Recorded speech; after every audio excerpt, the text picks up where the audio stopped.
right, y'all, let's go ahead and pray in.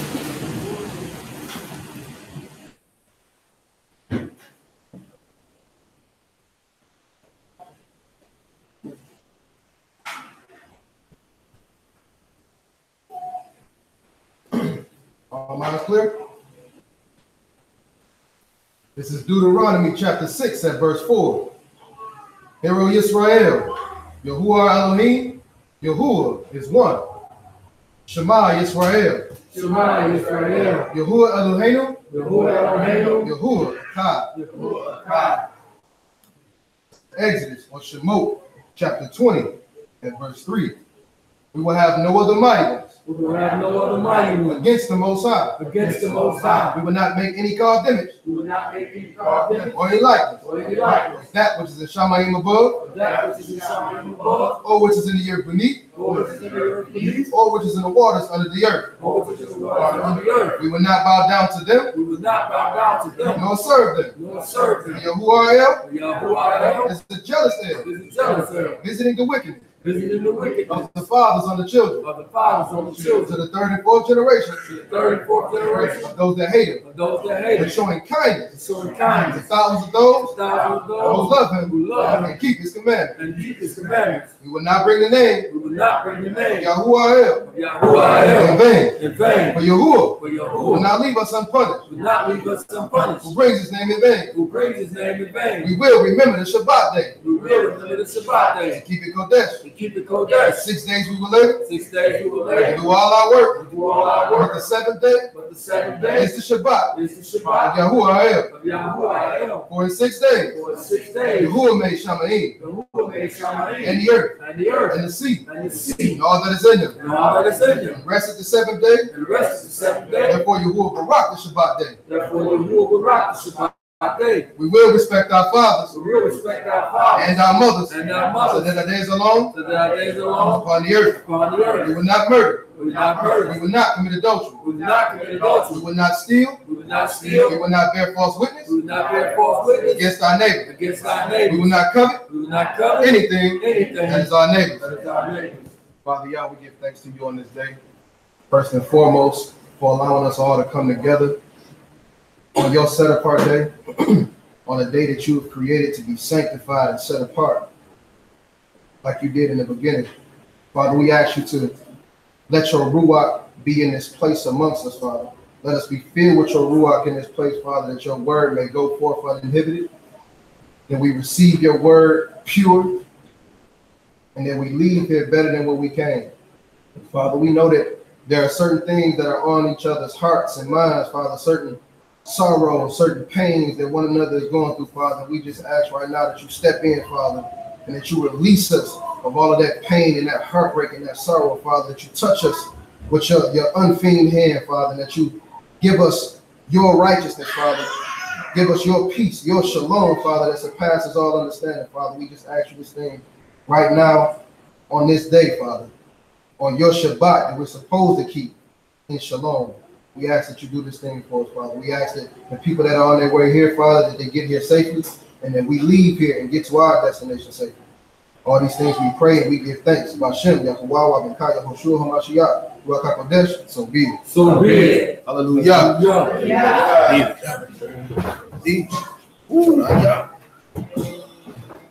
Shalom, shalom, shalom, shalom, shalom. Introducing. No. Dynamic. No. I couldn't do it to you. You ain't doing it to me. All right. Shabbat shalom, everybody. Shabbat shalom.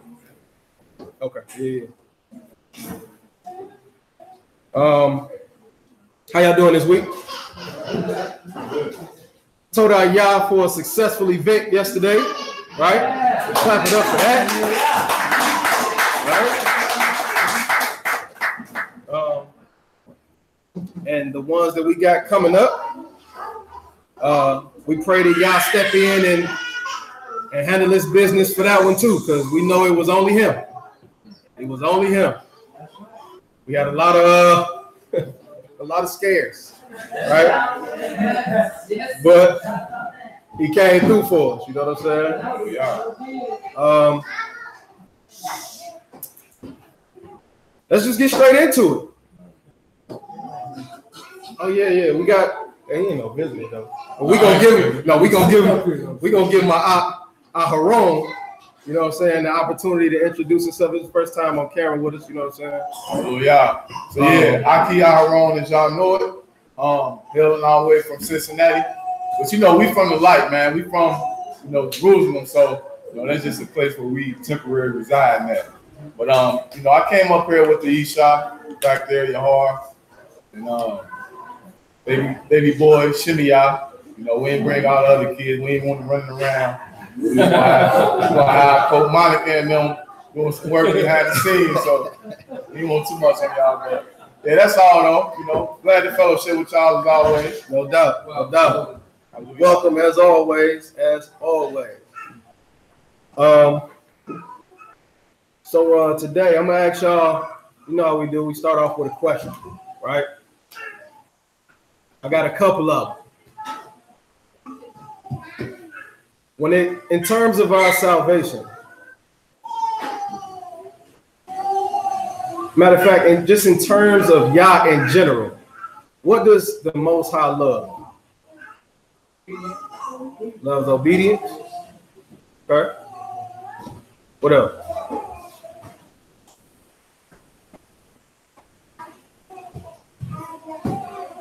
Come on, now.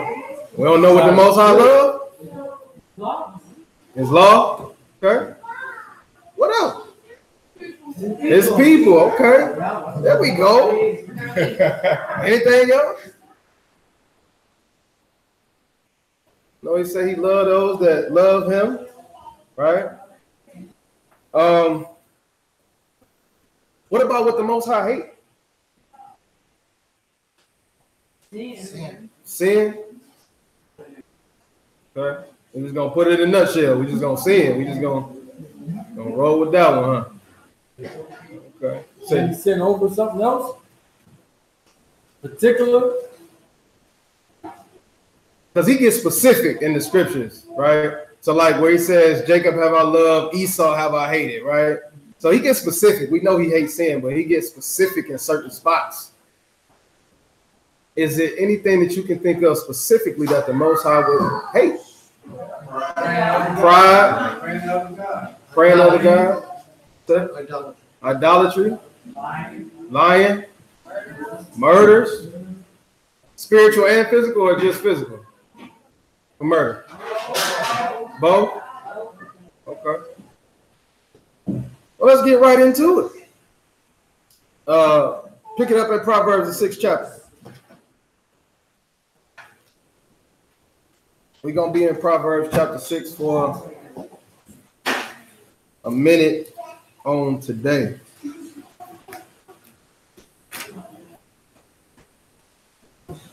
What if I told you that the things that the Most High hate was the key to your salvation? What would you say? You can believe that? What you say? Explain that. Explain that? Yeah. That's what we're going to do today. The key or a key to your salvation are the things that the Most High hate. That sounds kind of weird, right? Yeah, I feel you, right? It's thought-provoking. Proverbs, the 6th chapter. Let's pick it up at verse 16. Proverbs chapter 6 and verse 16. These 6 things do Yahuwah hate. So these 6 things do Yahuwah hate, right? So he gets specific, right? Go ahead. Yeah. 7. Yeah, who? 7. Yeah, who? 7. 7. What's 7? Completion. Hold on to that. We're going to revisit the fact that this is 7 things later on. So he says, even 7 what? Are an abomination unto him. Unto who? Unto him. Unto you. Unto him. Unto us. Unto him. So these 6 things he hate. Those 7 things are a what? Abomination. To who? Him. To him. So whatever these things are that he mentions, that means that we have to stay how far away from? Very far away from. Right? Get Revelation chapter 21. Revelation chapter 21. Yes. Revelation chapter 21. And pick it up at verse 22. Revelation chapter 21 and verse 22. And I saw no temple therein, for the Master Elohim Almighty and the Lamb are the temple of it. So we're talking about in the latter time, right? This kingdom, right? So the Most High and the Son is the temple of this kingdom to come. Read on. My apologies. And the city had no need of the sun, neither of the moon, to shine in it, for the esteem of Elohim did lighten it, and the Lamb is the light thereof. So this is a place where we don't need no sun, we don't need no moon, we don't need none of that, because the Most High, his Son, they are the light in this place. This is a beautiful place, right? If we'd have read up, we'd have read all of the stuff that this place was furnished with, right? It's a beautiful place. Keep reading.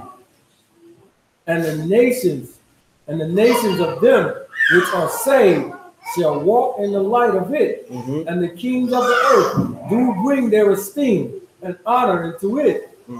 And the gates of the city and the gates of it shall not be shut at all by day, for there shall be no night there. And they shall bring the esteem and honor of the nations into it. Let's jump into it. So is this a place where y'all would want to be? Absolutely. Yeah, right? Read on. And there shall in no wise enter into it anything that defiles. So nothing that defile it is going to be in there. What else? Neither whatsoever worketh abomination. Neither whatsoever work what? Abomination. Remember, he said them things that he hate, and they was an abomination unto him. So nothing that work abomination is going to be in this place. Read. Or make it a lie. Or do what? Make it a lie. Or anything that make a lie. Or anybody that make a lie, for that matter. Read. But they which are written in the Lamb's book of life. These are the only people that's going to be in there. The people that's written in the book. So, I'm going to ask you this. When we get into these things that he hates, and these things that are abominable, can you start to see how these are a key to your salvation? Anybody that says they can, how so?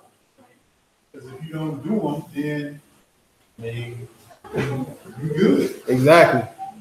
If you don't do these things, you good. But if you don't know them and you doing them, you might be getting yourself out the way. Right? Let's go back to Proverbs chapter 6.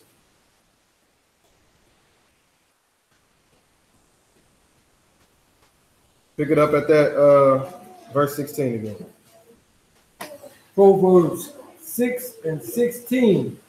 These 6 things do your poor hate. Yea, 7 are an abomination unto him.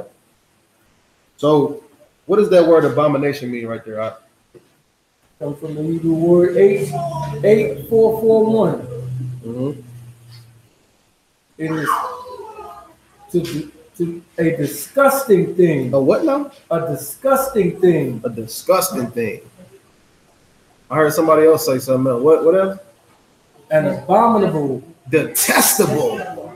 When you hear something that's disgusting or detestable, what's the first thing you think about? Ugh. So that's how he looking at this stuff, like, ugh. But he also put the word hate on there. What that word hate mean in there? Hate, from the Hebrew, H8130. What's the Strong's definition? Strong definition is a primitive root to hate personally. To do what? To hate personally. Enemy. Foe. Hate. So odious. he personally hate these things that we about to mention. So what happens if you become a doer of these things that he hates? He gonna have to personally get at you. Right? You become his enemy. You become his foe. Like what Cole went over with last week. He says, and I will be an enemy unto what? Your enemies. So what is he gonna be to his own enemies? Right? Go ahead. Read that verse 16 again. Proverbs 6 and 16. We're gonna get down and we're gonna hit every one of these things individually. Go ahead. These 6 things do Yahuwah hate. Yea, 7 are an abomination unto him. A proud look. A what now? A proud look. A proud look. That's thing number 1. Somebody mentioned pride, right? Now, if I asked you, what is a proud look? Now, if I talked to you about this before, you can't say nothing.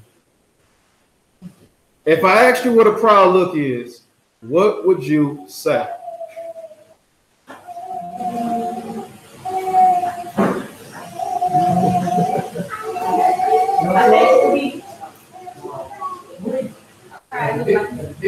On all your own, like by yourself. Nobody helps you. I did this.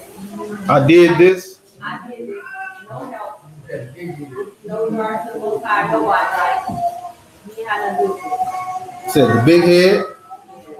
I did this myself. Anybody else? Arrogance. Arrogance. I like that one too. Anybody else?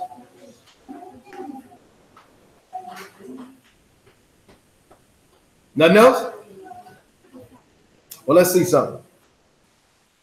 If we're talking about a proud look, and we break down those 2 things, right?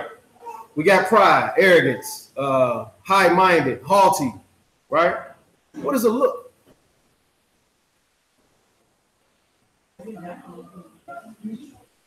If I say you got the Gothic look, what would you say? What do that mean? Appearance. Say it one more time. Appearance. If I say you got the new boy look, you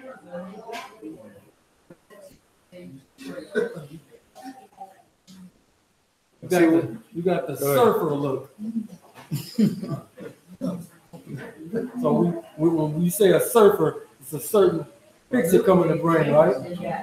But this is a proud look. Exactly. So a lot of times we thinking about this proud look as something that's inside, right? But where does it start? A lot of times it starts on the outside. Let's see an example of it. Ezekiel chapter 28.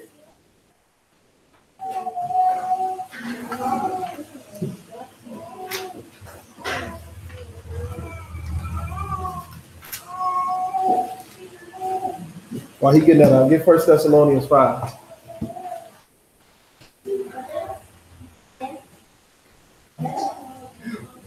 Ezekiel 28.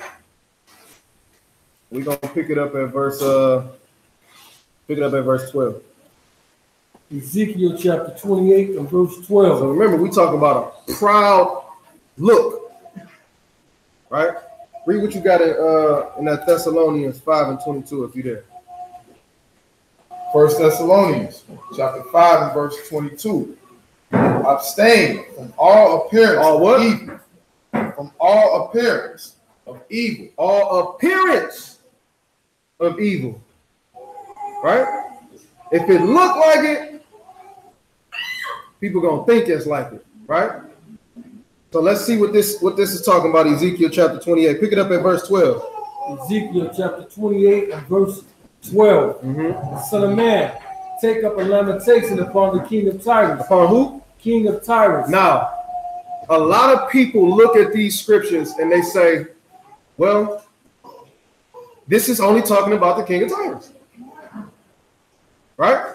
But if this was talking about the king of Tyrus, the things that he's getting ready to say about this guy should let you know that something ain't right if this was specifically talking about this guy. Good. And say unto him, thus saith the master Elohim, thou sealest up the sum, full of wisdom and perfect in beauty. Perfect in what now? Beauty. He said, I summed it up when it come to you. Right? You was full of wisdom and perfect beauty. That's a great combination, or it could be a very detrimental combination. Read. Thou hast been in Eden. You been where? In Eden. I guess the king of Tyrus was in Eden. He says, you've been in Eden. What else? Thou hast been in Eden, the garden of Elohim. Every precious stone. Every what? Precious stone was thy covering. Go ahead. The sardius, topaz, and the diamond. And the who? The diamond. Diamonds are a girl's best friend. Yeah. Read. The beryl, the onyx, the jasper, the sapphire, the emerald, the carbon, and gold. So let me ask y'all this. We talking about beauty, right? Y'all ever heard people say, well, that person was ugly before they had money? You heard that before? So what changed about them? What they look like, right? Got some jewels on them now. Right? Got the Cardis on. I done heard that in my city so much. He put some Cardis on. He looked like a whole different person. Right? A certain rapper that looked like a camel. Exactly. Right? That boy gets some chains on, because he said you was covered in all these precious stones, right? That's the first thing that would attract the opposite sex to you, right? A guy come in, he got all these jewels on and all. That's the first thing they look at. They don't even look at his face. They look at the jewels first. And they're like, oh, yeah. Girl, did you see him? You take them jewels off, and you like, oh, girl, did you see him? Two different feelings, right? So what do you think that the person that's wearing them feel when they put it on? Yep. What Mike Jones said, back then they didn't want me. Now I'm hot, they all on me. Right? It's a fact. Read on, Doc. The workmanship of thy tabrets and of thy pipes was prepared in thee in the day that thou was created. The workmanship of your what? The workmanship of thy pipes. What is that? Instruments. Instruments. It said it was prepared where? Were prepared in the day that thou was created. He said it was in them though, right? Might have been able to sing a little bit. Yo, that really do it. Read. You are the anointed Mashiach cherub. You are the what? The anointed cherub. You are the anointed cherub. What? That covereth, and I have set thee so. Thou was upon the Kodesh mountain of Elohim. He said, I put you in that spot. I put you on that Kodesh mountain. Read. Thou hast walked up and down. You did what? Up and down in the midst of the stones of fire. You walk up and down in the midst of the stones of fire. Don't that sound like somebody we know? Who else did some walking up and down somewhere? Shaitan, right? He reads. Thou was perfect in thy ways. You was what? Perfect in thy ways. If somebody telling you that you perfect, if somebody telling you that you beautiful, if somebody seeing all these jewels on you, right? It ain't just men. Women do 1,000 accessories too. Right? My wife had the jangle-jangling on yesterday with all the watches and all that on. You know what I'm saying? I got that too. You know what I mean? Right? It make you feel good, don't it? What they a whole thing of costume jewelry. Whole thing of costume jewelry, right? It ain't just my wife. Mamas, aunties, grandmas, right? Right? You put this costume jewelry on, what do you become? Character. Because it's costume. Right? You said pretty? Makes you feel pretty. I like that answer. I like that answer. So, this is a rhetorical question before we move on. Because y'all know we got to get to the script. Who are you? Who are you? It's rhetorical. This ain't for everybody. This not because what you say means nothing. Only you know who you are. Who are you?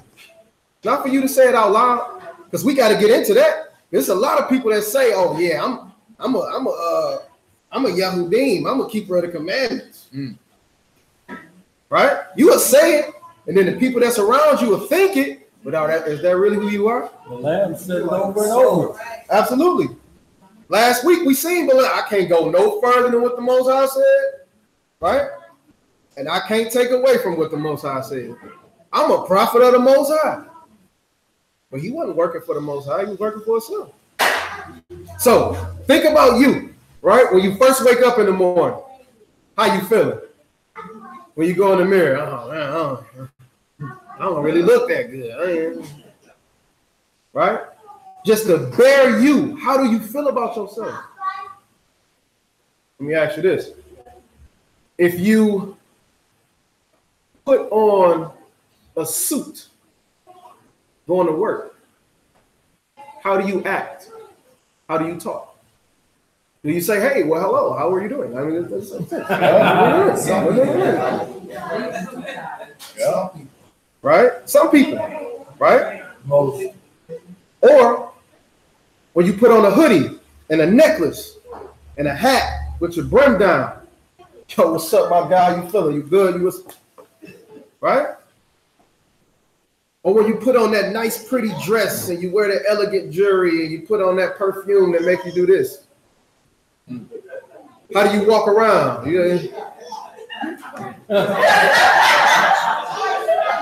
Right?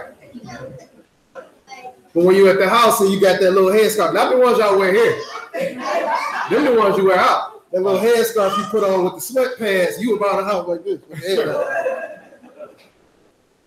Right? You just changed yourself 4 different times. And I asked you who you were. You're supposed to be the same every time. But you changed yourself based on what? Your appearance. So when he said he hate a proud look, you got to understand why. Because you didn't feel so proud or so full of yourself before you put them clothes on, before you put them shoes on. But you do now. All right, let's keep it moving. Hit you in the heart, huh? Ezekiel chapter 28, and pick it up. What is that, 16? Pick it up at 16. Okay, I'll pick it up at 15. All right. Verse 15.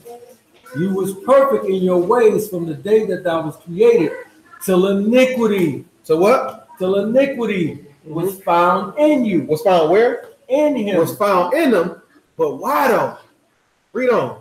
By the multitude of thy merchandise, thou hast filled the midst of thee with violence, and thou hast sinned. Therefore I will cast you out as profane out of the mountain of Elohim, and I will destroy you, O covering terror. Oh, what now? O covering terror. From the what? From the midst of the stones of fire. Verse 17 is key. What do you say? Your heart. Your what? Your heart was what? Was lifted up. That's the pride, but why though? Because of your beauty. Ooh. Ooh. He said your heart got lifted up because of your beauty. You were straight. But because of your appearance, you like, I'm that guy. I can do this right here and get away with it, just like a lot of beautiful people do. Quab went over a lesson called The Disease of Fame before, right? It was talking about how you got beautiful people that do some of the worst stuff. And Kanye West said in the song, he said, some of the most beautiful people do the ugliest things because you feel like you can't, right? So when you put all this stuff on, you make yourself feel like somebody that you're not. So now I can go a little further than what I'm used to doing because now I look a little different, right? What is it all for? What do you say it again? It's for vanity, but what is it all for? What do you do it for? What do you try to make yourself look like the shiniest sort of? What do you do it for? Attention. My Aqua put up a post, man, and it was like ridiculous how simple this was.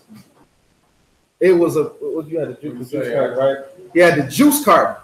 Oh, yeah. On the juice carton, he wrote attention. He said, I'm selling for $3.99. Me and him was talking outside last night, and I said, Trav, if I could have sold that for real, I would be a billionaire.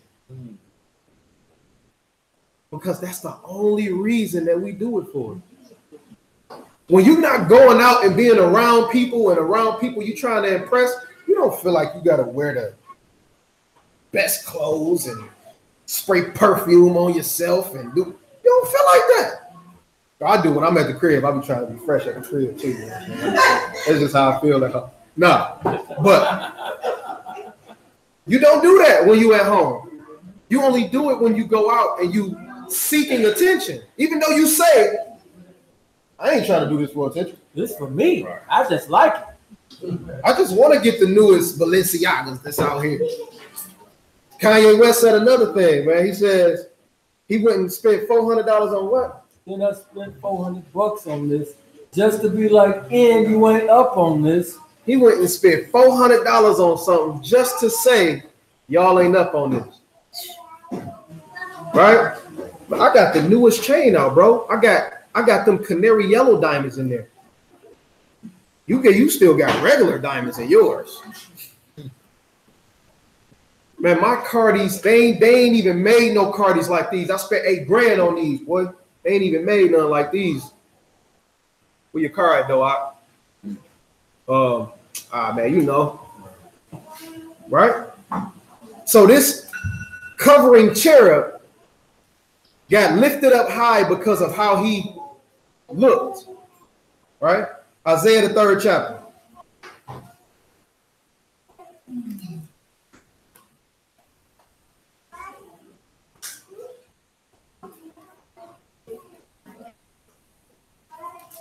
Pick it up at verse 16. Isaiah chapter 3 and verse 16. Moreover, Yahuwah saith, because the daughters of Zion, the daughters of Zion are haughty. Are who? Are haughty. What does haughty mean?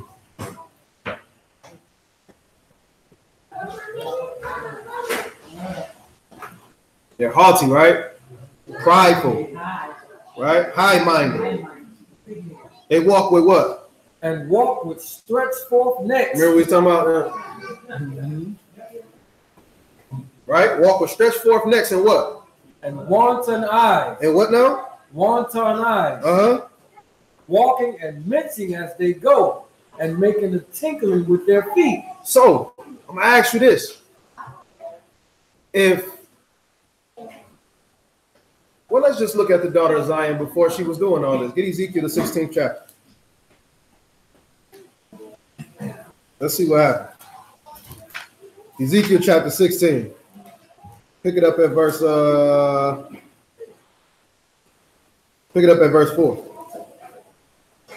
Ezekiel chapter 16 and verse 4. And as for thy nativity, in the day that thou was born, thy navel was not cut, neither was thou washed in water to supple thee. Thou was not salted at all, nor swaddled at all. none I pitied thee. Well, nobody paying you no attention. Nobody cared to pay you no attention. Read. To do thee any of these unto thee, to have compassion upon you. For you was cast out in the open field to the loathing of thy person in the day that thou was born. And when I passed by thee, and I saw thee polluted in thine own blood, I said unto thee, when thou was in thy blood, live. Yea, I said unto thee, when thou was in thy blood, live. So if this was a regular woman that you saw, that was in her own blood, that was all, you know, just figurative, right? What do you think her countenance would be like? Low. Nobody liked me, nobody cared about me. All right? Verse 7. I have caused thee to multiply as the bud of the field, and thou hast increased and waxen great, and thou art come to excellent ornaments. To who? Excellent ornaments. Uh-oh. Go ahead. Thy breasts are fastened, and thy hair is grown, whereas thou wast naked and bare. Yeah. Now when I passed by thee, and I looked upon thee, behold, thy time was the time of love, and I spread my skirt over thee, and covered thy nakedness. Yea, I swear unto you, and entered into a covenant with you, saith the Master Elohim, and thou becamest mine. Verse 10. I clothe thee also with broidered work. So now that she getting these new clothes on, how you think her face is gonna be a little bit now? Gonna be a little, okay. Okay, I got this little Gucci outfit on. Right? Go ahead. I clothe thee also with broidered work, and shod thee with badger skin, and I girded thee about with fine linen, and I covered thee with silk. Yeah. I decked thee also with ornaments, and I put bracelets upon thy hands, and chains on thy neck, and I put a jewel on thy forehead, and earrings in thine ears, and a beautiful crown upon thy head. It sounded like something he was doing with Satan too, or that anointing cherub. He decked him out with all this stuff. Read. Thus was thou decked with gold, silver, and thy raiment was of fine linen and silk, and broidered work, and thou didst eat fine flour. You ain't eating at McDonald's no more. We going to Benihana's tonight, right? So now that same woman at first that had a low head, that her head was low, and she ain't really don't nobody love her. Now she feeling herself based on what somebody else done gave her, right? Read. Fine flour and honey and oil, and thou was exceeding beautiful. You was what? Exceeding beautiful. That anointing cherub, it said that he was beautiful too, right? How many of y'all, honestly, when you put this stuff on, you just feel more beautiful than what you felt like before you had it on? All hands, put them up. Be honest. Right? Because your appearance, can you see confidence on a person? Regardless of who they are or what they have, can you see it on them? A person that you've known to not have the most money but got their confidence through the roof, you can't tell this person nothing because I'm assured of myself, right? Now ask yourself, are you the same way? Am I the same way? When I don't have this stuff on, do I still feel like I'm the most beautiful? Do I still feel it? Right? Okay, come on with it. Fine flour and honey and oil, and thou wast exceeding beautiful, and thou didst prosper into a kingdom, and thy renown went forth among the heathens for thy beauty. So now your renown is going forth amongst the same people that didn't care nothing about you, that wouldn't look at you, that wouldn't give you the time of day. Read.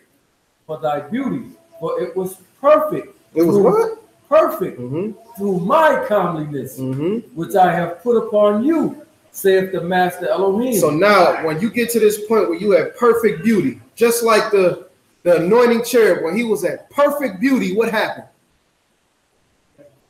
Got the big head. Sin was found in him. Iniquity was found in him, right? What happened after that? Verse 15. But you did trust in your own beauty. In your what? In your own beauty. Now you starting to look at yourself and feel a sense of pride or entitlement It said you trusted in your own beauty and what? And played the harlot because of thy renown, and thou pouredest out thy fornications on every one that passed by. His it was. So this is the whole thing about it, right? You get these clothes, these jewels, you get a little bit of money now, and now you turn into a different person. You done got lifted up. But if the Most High was to strip all of this stuff away from you, how would you feel? Isaiah chapter 3 again.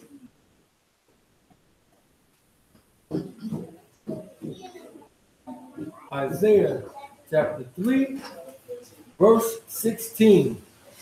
Moreover, Yahuwah saith, because of the daughters of Zion are haughty, and walk with stretched forth necks, and wanton eyes, walking and mixing as they go, and making a tinkling with their feet. Therefore, the master will smite with the scab. He gonna do what? Smite with the scab, the crown of the head of the daughters of Zion.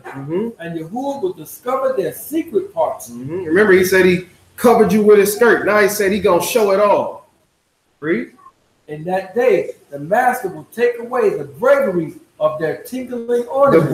The bravery of what? Of their tinkling ornaments. Not her bravery in itself. The bravery of what? Tinkling ornaments. Something else made you feel this way.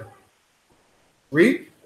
About their feet, and the caws, and the round tires like the moon, the chains, and the bracelets, and the mufflers, the bonnets, and the ornaments of the leg, and the headbands, and the tablets, and the earrings, the rings, and the nose jewels.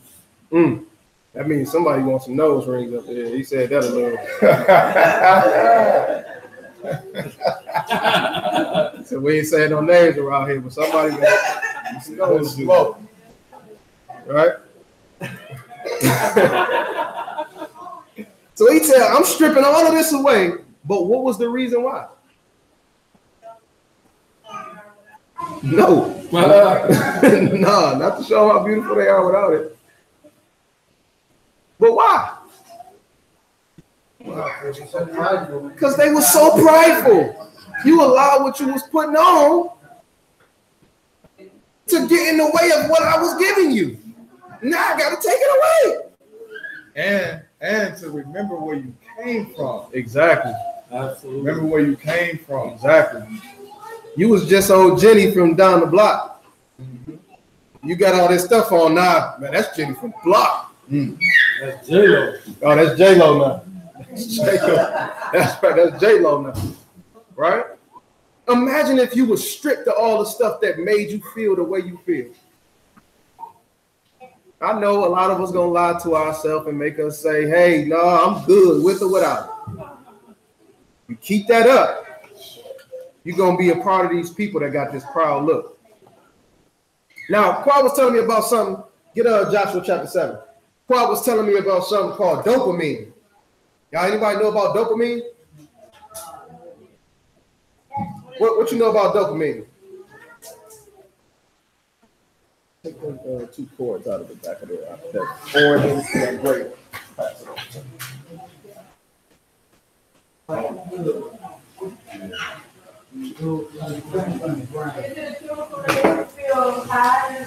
It's a chemical that causes you to feel high. It's in the brain. Anybody know what trigger it? Anybody know what triggers dopamine?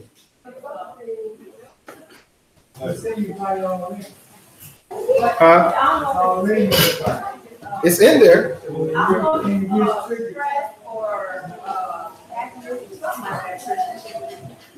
Okay, so I'm about to pull up the definition of this dopamine, right? And we're gonna see something right quick. Now, dopamine itself is dopamine itself is triggered when a person takes heroin, when a person smokes weed, when a person smokes crack, drinks liquor. All of these things contribute to dopamine, right? They said, as of right now, one of the things that give you the highest sense of dopamine is heroin, right? This is what causes you to be an addict to it. Because they say you always chasing that what? That first high, right? So this definition says, dopamine is a neurotransmitter that helps control the brain's reward and pleasure centers, right? So this thing that's let off into your body controls your reward and pleasure center. So with the things that make you happy, right? The things that make you feel accomplished, all these things, right? It says dopamine helps regulate movement and emotional responses. So based on what peaks your dopamine is how you're going to act. It's how you're going to move. It's how you're going to think. It's how you're going to react, right? It says it enables us not only to see rewards, but to take action to move towards them. So whatever this is that triggers your quote unquote dopamine is going to make you always want to feel that same feeling again. And it's going to make you do things that trigger that same feeling of dopamine over and over again, thus creating an addict, right? So a lot of us are dopamine addicts and don't even know it, right? I'm gonna play a clip for y'all. Actually, it's one clip. It's a short clip. Actually, it's gonna be two, because you gotta hear that. We got a whole lot of Shabbat left. I ain't worried about time. Let's see something. Dang, you can't probably get it. Turn that out towards the whole speaker. Yeah, I can always speak that.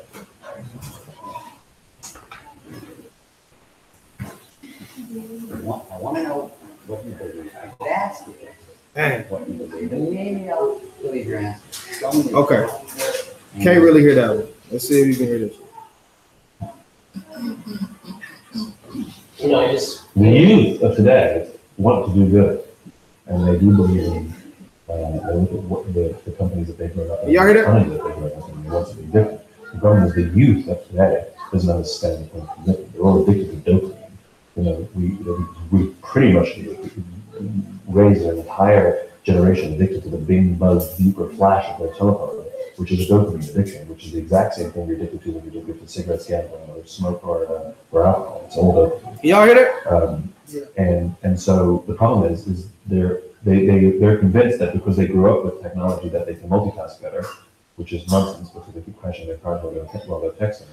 And the fact that they have a total inability to wait 3 minutes to look at the phone while they're driving or anything else, they're addicted to dopamine. And the problem is they have an incredibly short attention span as a result. And so, yes, they want to do good. So they like the Coney video and send it to a friend, and they take a picture of themselves in a hoodie to support Trayvon, and then they text their donation to the tsunami relief, and it's the next, and it's the next, and it's the next, and the next. Commit is what it takes. That you could devote your life to one thing, to one cause. You work hard, you suffer. It's not going to go well in every day, but they don't. It's the next, the next, the next. You see the same thing with Gen Ys in their job. I've seen it so often. They start a job, they realize they're not saving the world in their first year in employment, and so they quit to go work somewhere else because they're not feeling fulfilled. And they're going to spend their whole lives looking for it. What you will see is not a return to cooperation if this dopamine addiction is changed. What you will see is an increase in suicide, an increase in depression, an increase in diabetes, cancer, and all of these other things. Because what's happening is we're feeling more and more lonely.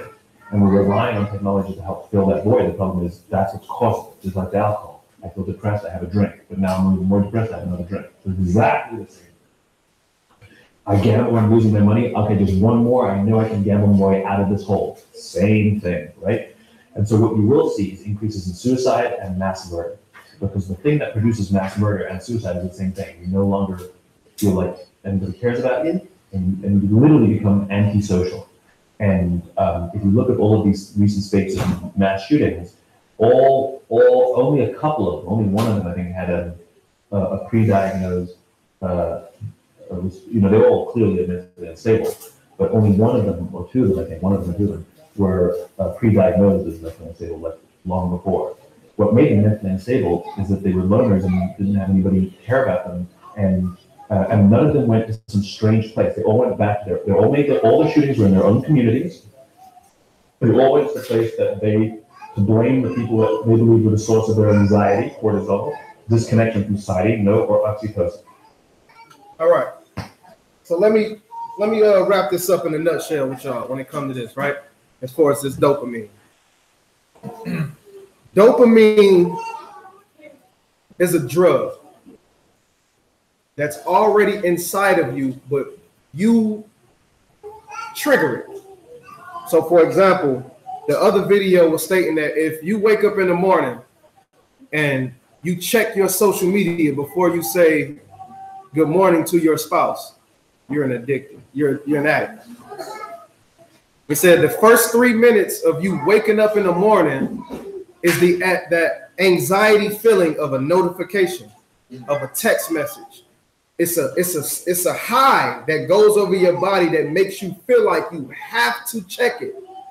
Because if you do get a text message, it's going to shoot over 400 neurons of dopamine into your body.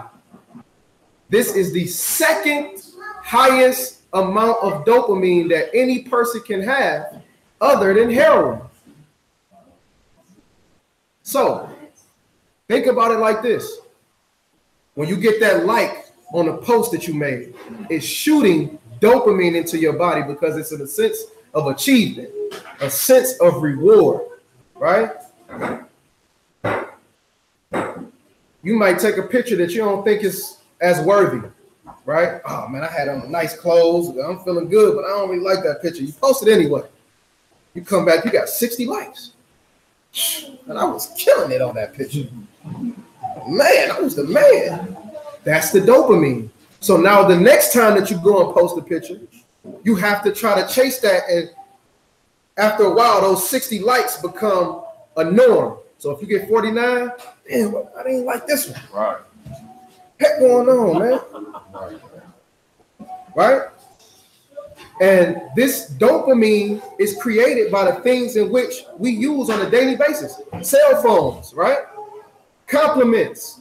So the girls that do the twerk videos and all that, right? Thousands of views.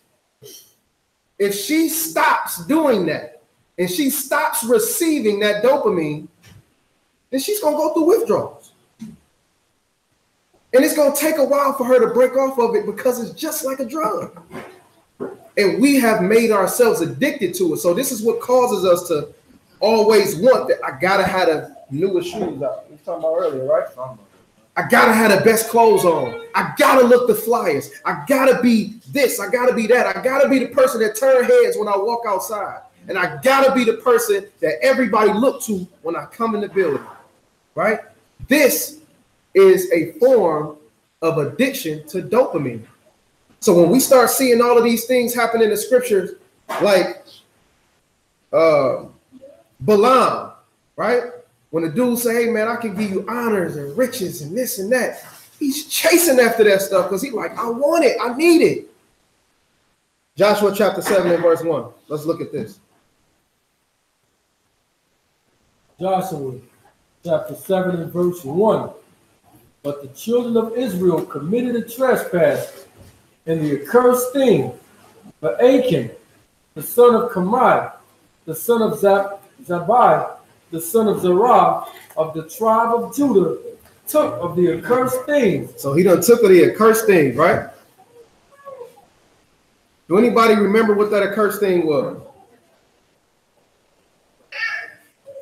No? What verse you at? Verse 1. Drop down to verse 5.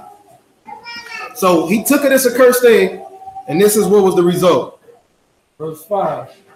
And the men of Ai smote of them about 36 men, for they chased them from before the gate, even unto Shebarim, and smote them in the going down, wherefore the hearts of the people melted and became as water. So they got beat out by this people that was literally nothing to beat, right? Drop down to verse 11. Verse 11. This is Yahuwah talking to Joshua. What do you say? Israel have sinned, and they have also transgressed my covenant, which I commanded them. But they have taken of the accursed thing, and have also stolen and disassembled also, and they have put it even among their own stuff. Verse 19. Verse 19. And Joshua said unto Achan, my son, give, I pray thee, esteem to Elohim, to Yahuwah Elohim of Israel, and make a confession unto him, and tell me now what thou hast done. Hide it not from me. And Achan answered Joshua and said, indeed, I have sinned against Yahuwah Elohim of Israel, and thus have I done, when I saw among the spoil a goodly Babylonian garment. Man, I couldn't resist. That boy had that Versace sweater. It gotta be worth $1,000. I know you said leave it, but how was I gonna leave that? He done got people killed because he wanted to be the one who was killing it at the next event.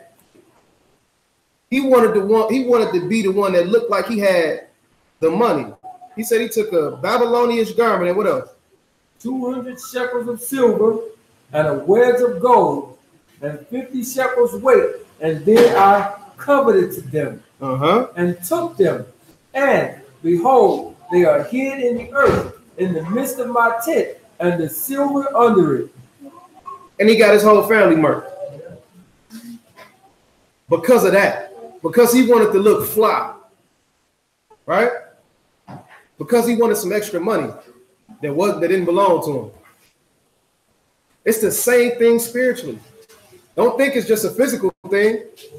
You walk in and you make people think on the outside because of how you carry yourself around everybody else that you doing righteously, right? Ephesians 6:6. You make everybody think that your appearance, the appearance of good is on you. Oh man, we feeding the homeless man. Yo, man, here, man, take an extra $5 from me. You know what I'm saying? Oh man, that boy righteous. Man, he just gave an extra $5 to that dude. Turn the camera on while I do it though. Right? Everybody think that you are righteous because of the stuff that you say or what you put on. But the reason why I always give rhetorical questions and make you think about yourself is because it has nothing to do with what I think or what anybody else think in this room. Because if you rotten on the inside, it's going to show.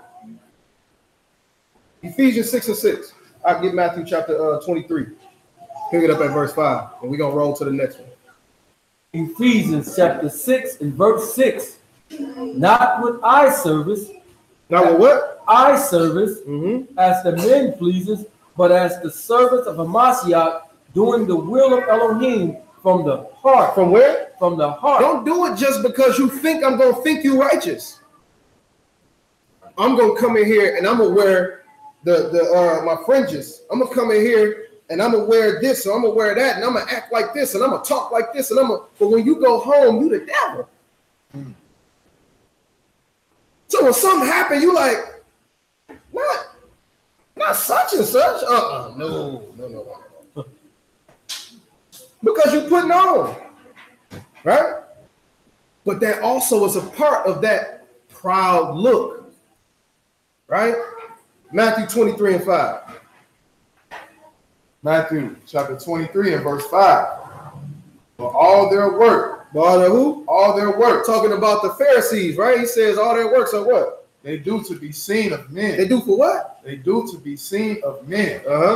They make broad their phylacteries. They make what? They make broad their phylacteries. They come in with the longest fringes ever. Right? Y'all be seeing at these events where these dudes want to deck out their garments, and I gotta have the longest fringes on. I gotta have the arm plate with the swords coming out of that boy. I gotta have the mitri that go to the ceiling. I gotta have this. I gotta have that. Right? Because you're trying to put on the appearance of righteousness. But he said you're gonna be you. What he said about that sepulcher? You're gonna be a what? Verse 27. 27. Woe unto you, scribes and Pharisees, hypocrites, for ye are like unto whited sepulchres. You got the look of righteousness. But what? Which indeed appear beautiful outward. Which appear beautiful on the outside, but what? But are within full of dead men's bones. But you full of dead men's bones on the inside. You ain't got nothing going for you when it comes to spiritually. Don't be that person, because that's a part of having a proud look. He told you, confess your faults one to another. Right? Why would he tell you that if he wants you to just put on a facade like everything is okay? Why would he tell you to redeem your brother if he wants you to just put on a facade like everything good? If he wants you to continue sinning like everything is okay? Make yourself lowly. Because at the end of the day, it don't matter what I think, it matters what he thinks. So if you putting on for me, but then you got to answer to him, the same thing that made you happy is the same thing that's going to make you cry. That man said in that video that dopamine that's getting shot up in these people from the stuff that they dealing with is causing more suicide because people are feeling lonely. You on a phone where there's a world full of people. But when the screen go off, you feel like you're by yourself in a room full of people. The same thing that make you happy make you cry, right? Don't try to put on. Don't have this proud look. It ain't for you, right? Let's go back to Proverbs chapter 6. That's it for the first one. We can chop it up about some more. We got a whole lot for that, but we can chop it up about some more about the proud look a little later. Proverbs chapter 6 and I think we was at verse 18. Go ahead. No, we only took the Proverbs. Okay, go ahead. All right. Proverbs 6 and 17. Yeah. A proud look and a lying tongue. So the second thing he said is a what now? A lying tongue. Now. Who like lying up in here? Nobody gonna raise their hand, right? Okay. What about a little white lie?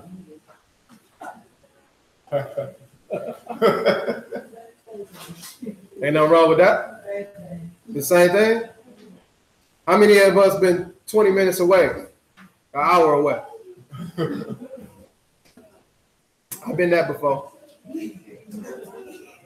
I ain't gonna lie. Right?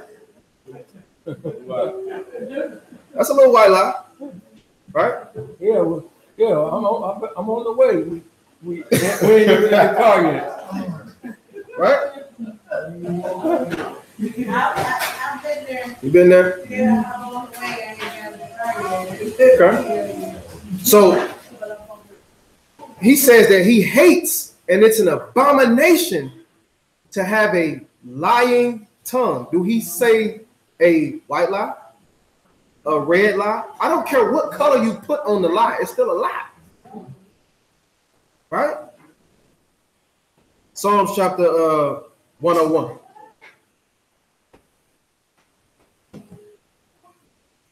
Verse 7. What's wrong with lying? Everything. That's right. Huh? Some people like to hear lies. Now, that's the beautiful thing about the horrible thing of lying. Because you feel like you can make somebody feel better if you tell them a lie. Do I look fat in this? Yep. No, you don't. Baby, you good. You don't look fat. Great. Because it's going to save her feeling. What you about to say? You just big boned. That's a lie within this. You ever seen a big bone on the thing? Oh, your bones is fat. Never seen it, right? But the thing is, we feel like somebody had put on this thing that you got different compartments of lying, right? I'll go to it in a second, but get that Psalms 101 and 7. Psalms 101 verse 7. He that worketh deceit shall not dwell within my house. He said, he that worked deceit won't what? Will not dwell within my house. When we talking about that beautiful house that he had for us and all that stuff in the beginning, he said, if you work deceit, you ain't gonna dwell there. Read. He that telleth lies shall not tarry in my sight. He that tell lies not gonna what? Tarry in my sight. You ain't even gonna walk amongst me. Proverbs 30:5.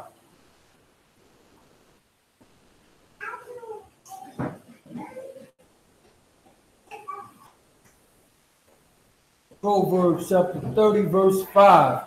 Every word of Elohim is pure. He is a shield unto them that put their trust in him. Yeah, read that again, my bad. Proverbs 30:5. Every word of Elohim is pure. He is a shield unto them that put their trust in him. Mm-hmm. Add thou not unto his word. So you got these cats out here that say that when they spew out a lot of these doctrines, they get to adding stuff to it.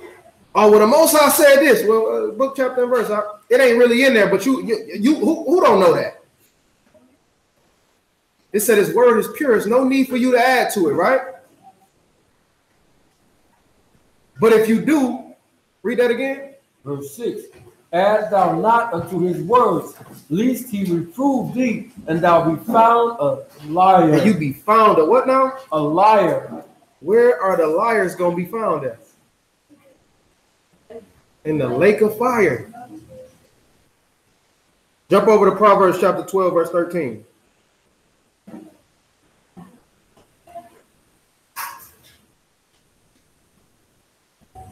It's another reason why he don't like liars too. We'll get into that in a second.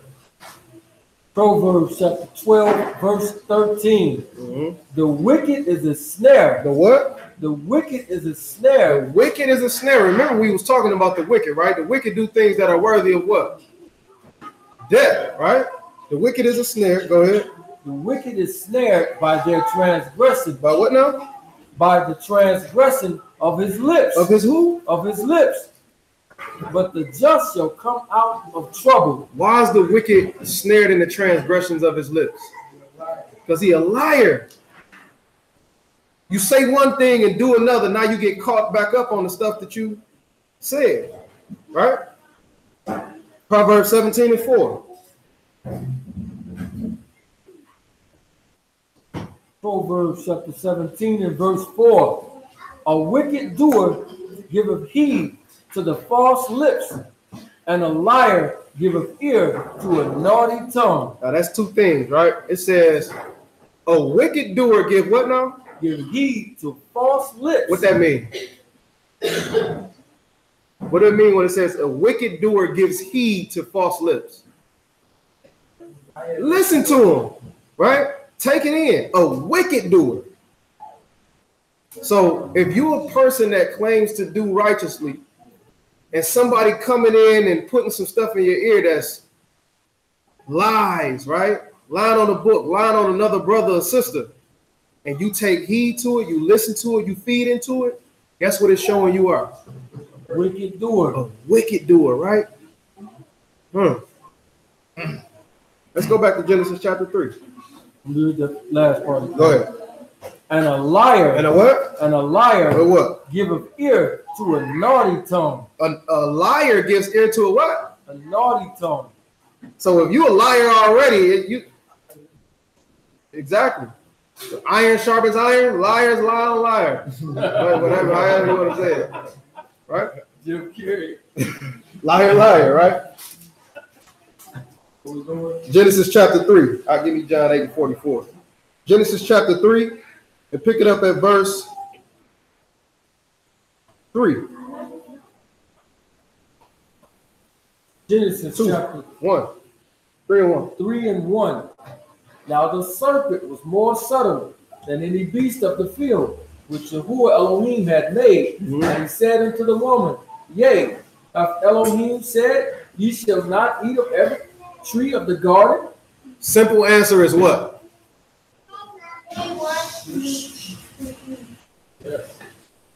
The Elohim read it again.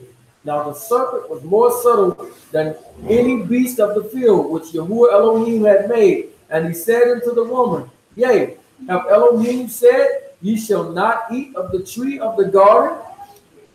He said, shall you not eat of every tree of the garden? He didn't say that. Slick talk. Right? Just don't eat of the tree in the midst. That's it. That's all you had to say. Right? Drop down to verse 3. Verse 3. But of the fruit of the tree which is in the midst of the garden, Elohim hath said, Ye shall not eat of it, neither shall ye touch it, lest ye die. Now, if Adam told his wife that, what did he just do? Lie, right? Which means that it got to come back on him at some point in time, right? Read. And the serpent said unto the woman, You shall not surely die. Truth or a lie? It's a lie. Flat out. Flat out. You ain't gonna die. Right? Read. For Elohim do know that in the day that you eat thereof, then your eyes shall be opened, and ye shall be as Elohim, knowing good and evil. Verse 6. Now it says, the wicked doer take heed to what? Take heed to the lies, right? Take heed to the lying lips. Verse 6. And when the woman saw that the tree was good for food, and that it was pleasant to the eyes, and a tree to be desired, to make one wise, she took of the fruit thereof and did eat, and gave also unto her husband with her, and he did eat. What did it show that both of them were? It was wicked doers. While I went through the lesson, it showed how Adam broke every one of them 10 commandments, right? So this was showing how they were wicked doers from the jump, because you took heed to lying lips. Right? Jump over to that John 8:44. Book of John, or Achan, chapter 8 and verse 44. Ye are of your father, the devil, and the lust of your father he will do. What did his father do from the beginning? What did he do from the jump?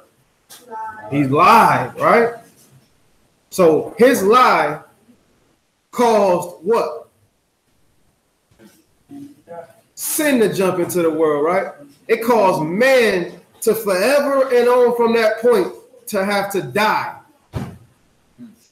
So why wouldn't he hate a liar? I don't care what kind of lie you told. Right? Some people try to make it seem, oh, well, you know, hey man, did you jump across the street and smack home girl? See, no, I didn't. Like, man, why you not? I didn't jump across the street. I walked. Right? Did he lie? Yeah, he lied. It was the way he lied. Right? When the serpent was in the garden and said that you're not going to surely die, he was playing on the fact that they were thinking of right then. They didn't die right then. But they died though. Right? So no matter how you try to dress up a lie, it's still a lie. Right? So he says, go ahead, read that again. Ye are of your fathers, the devil, and the lust of your father ye will do. He was a murderer from the beginning. Yes. And abode not in the truth. And he abode not in the truth. And what? Because there is no truth in him. When he speaks a lie, he speaks of his own, for he is a liar and the father of it. He's the father of lies.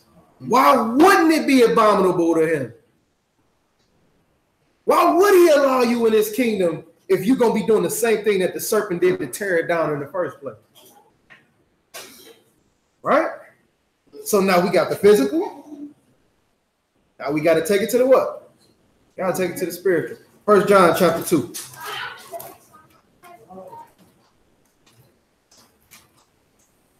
How many of y'all are doing what the Most High require you? Rhetorical, completely rhetorical. How many of y'all keep the commandments of the Most High like you're supposed to? Completely rhetorical. 1 John chapter 2, verse 4. 1 John chapter 2 and verse 4. He that says, I know him, and keepeth not his commandments, is a liar. Is a what? Is a liar. The liars is going to be in a lake of fire. If you say you know him and you don't keep the commandments, you a what? You a liar. From the greatest of them to the least of them. You a liar. How does this weigh with the people that say, oh man, you know, I got that little niche, man, and you know what I'm saying, I'll be able to get over it, and you never get over it. If you're not keeping his commandments, regardless of what it is, from the highest to the lowest of them, you are what? You a liar. You don't have no place in the kingdom. You don't have a place. Read. Is a liar, and the truth is not in him. It said the truth wasn't in the devil too, right? And he the father of lies, right? So you, if you're not keeping the commandments, are like your father who? So when somebody bring up the devil, if you ain't keeping the commandments, you got to say, yeah, that's my daddy. That's my father. Who willing to admit that? Rhetorical. Only you know if that's your father. The difference with biological and spiritual is you get to choose which one you get. Your actions show. I can ask everybody in here, one-on-one, yo, you keeping the commandments? Oh, yeah. But every time we do those little studies of how many people make it into the kingdom as opposed to how many people are in the vicinity, we never come up with 100%.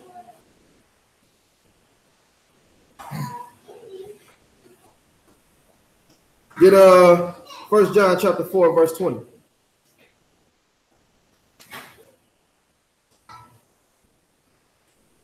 Book of 1 John chapter 4 and 20.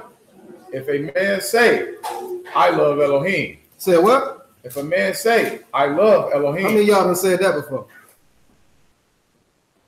Not a trick question. Everybody done said it. Read. And hateth his brother. And do what? And hateth his brother. But you hate the man that's next to you. You hate the person that you in here with. You hate the believers that's around you. Read. He is a liar. He a what? He is a liar. You don't get no escape pass. If you got utter disdain for the people that's here with you, like we was talking about with the Laodiceans, right? You a liar. Read. For he that loveth not his brother, whom he has seen, how can he love Elohim, who he has not seen? That's a fact. It takes pure faith for you to love the Most High.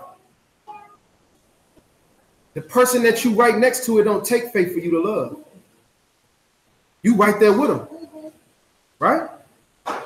Don't allow feelings and emotions about your brother or what transpired with your brothers to get in place or in the way of the love that you're supposed to show them.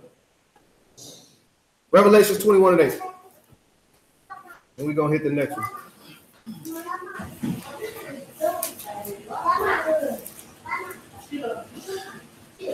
Book of Revelations, chapter 21 and verse 8. But the fearful and unbelieving and the abominable. Now, the lion was mentioned in the abominable, right? Okay, go ahead. And murderers and whoremongers and sorcerers and idolaters and all liars. And what? And all liars. Only the people that tell big lies. All liars. Only the people that tell red lies. All liars. Only the people that tell lies so somebody else won't get in trouble. All liars. Well, what? Shall have their part in the lake which burneth with fire and brimstone, which is the second death. So we can't play around with the lying thing. It says speak every man truth to his neighbor, regardless of what you feel.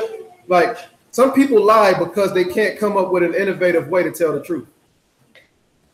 Right? You don't know a better way to tell the truth, so you just tell the lie because it's more convenient. It's easier for you to do. right? Come up with a more, do I look fat in this? Well, I don't really want to answer that question, but you look beautiful. Did you lie? Are they going to get offended probably? But are you in danger of going to hell because you don't want to tell her that she look fat in the dress? We got to weigh out the options. Proverbs chapter 6 again, verse 17.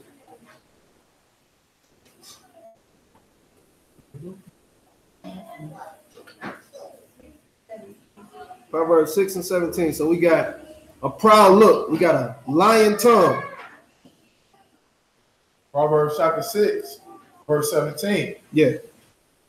A proud look, a lying tongue, and hands that shed innocent blood. Hands that do what? Hands that shed innocent blood. Hands that shed innocent blood is another thing that he hates.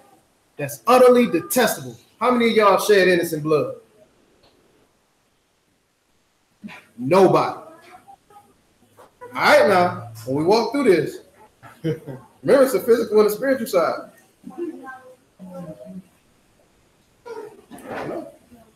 Nobody shed innocent blood. All right.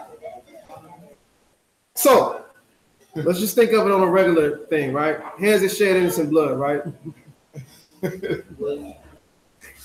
What's innocent blood? What is he talking about? Absolutely. Absolutely. That's innocent blood, right? Gang initiations. Y'all ever seen them? Yo, man, I need you to go ahead and kill such and such, man, blah, blah, blah, blah, blah. Shed innocent blood. Abortions. Shed innocent blood. It can get gory. You know what shedding innocent blood is, right? So let's move through and see some stuff in the scriptures. Matthew chapter 23. Again.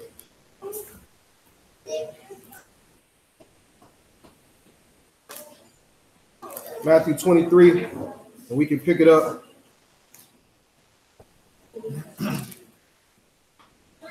Let's pick it up at verse 29. Book of Matthew, chapter 23, verse 29. Woe unto you, scribes and Pharisees, hypocrites, because ye build the tombs of the prophets and garnish the sepulchres of the righteous, and say, if we had been in the days of our fathers, we would not have been partakers with them in the blood of the prophets. So he's saying, y'all saying that if y'all was back then, y'all wouldn't be killing off the prophets, right? But then turn around and try to crucify the prophet, the son, right? Read. Verse 31. Wherefore, ye be witnesses unto yourselves, that ye are the children of them which kill the prophets. Fill ye up then the measure of your fathers. Ye serpents, ye generation of vipers, how can ye escape the damnation of hell? Wherefore, behold, I send unto you prophets and wise men and scribes, and some of them ye shall kill and crucify, and some of them ye shall scourge in your synagogues and persecute them from city to city. So if he sends prophets into the world, are they innocent or are they guilty? If the Father sends prophets into the world, are they innocent or are they guilty? They got to be innocent, right? Read. Verse 35.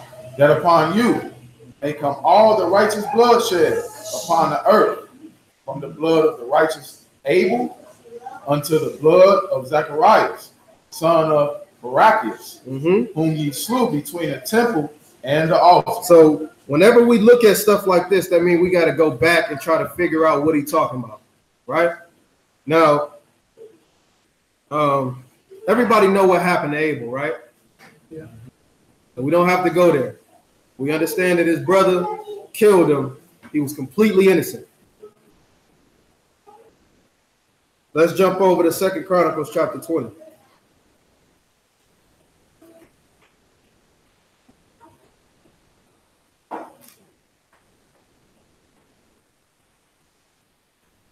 Let's pick it up at verse 2 Chronicles chapter 20.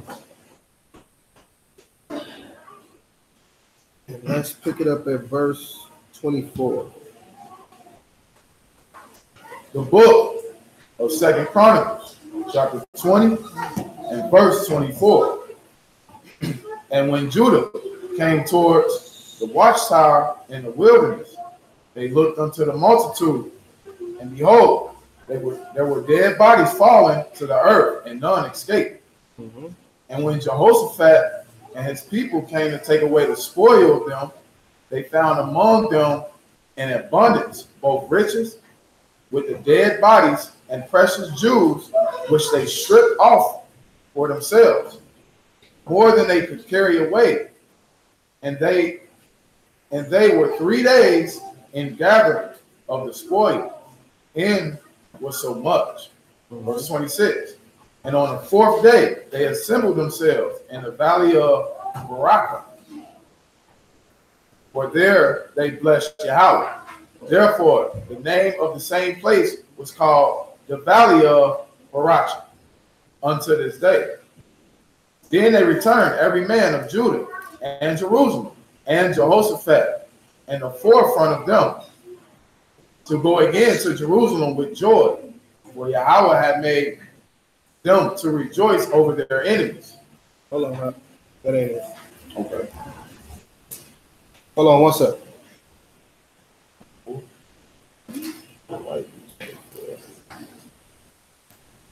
Oh, it might be 24.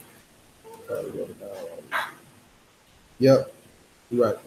2 Chronicles 24, and pick it up at verse 18. 2 Chronicles chapter 24, verse 18. Talking about hands that shed innocent blood. Go ahead. And they left the house of Yahuwah Elohim of their fathers, and served groves and idols. And wrath came upon Judah and Jerusalem for their trespass. Yet he had sent prophets to them to bring them again unto Yahweh. So the reason why he sent them prophets was to bring them back to him. Right? Read. They testified against them, but they would not give ear. Verse 20. And the spirit of Elohim came unto Zechariah, the son of Jehoiada, the priest which stood above the people, and said unto them, Thus says Elohim, why trespass ye the commandments of Yahweh? So the whole thing is, he said, why you gonna transgress the commandments of the Most High? Right? Did he do anything wrong? Isaiah chapter 58, he sent the people out there to lift up their voice like a trumpet and show the people their transgressions, right? Read. Because ye have forsaken Yahweh, he has also forsaken you. Huh? And they conspired against him. They did what now? They conspired against him. Yeah. And stoned him with stones at the commandment of the king in the court of the house of Yahweh. So the king said, oh man, he up here telling us this, that, and the third, kill him. The strange part about that is in the last days, it's going to be the same way. The same people that you don't like hearing to tell you about yourself. The same people that's telling you, hey, you need to cut out that sinning. You need to, right now you can say, oh man, get on my nerves. I can't stand when such and such be preaching like this and preaching like that. But when you're able to do something about it, if you got this heart to shed innocent blood, you're going to give them up. Just like they did with Mashiach, right? I heard one time it said, in order for you to kill somebody, you have to present them as killable. That makes sense? In order for you to shed somebody's blood or kill somebody, especially if they're innocent, is to make them killable. You have to make them a target worth killing in order for you to actually feel okay with killing them. Right? So nobody can just go out and kill a 12-year-old in the street on a traffic stop. But if I put in the media that these black people are a nuisance and they're a danger to society, and if they got on a hoodie or if I make them killable, then when this stuff happens, it's a normal thing. Oh man, this is a part of my training. They were a threat, right? So a lot of these abominations that we're talking about went into play when it came to destroying Mashiach, right? Mashiach was going around. He was doing miracles, helping the people, feeding the people, the whole nine, right? But in order for them to crucify him, the Pharisees and the scribes had to make him killable. Psalms 94, verse 18. Give me John chapter 7, verse 24. Psalms 94 and 18.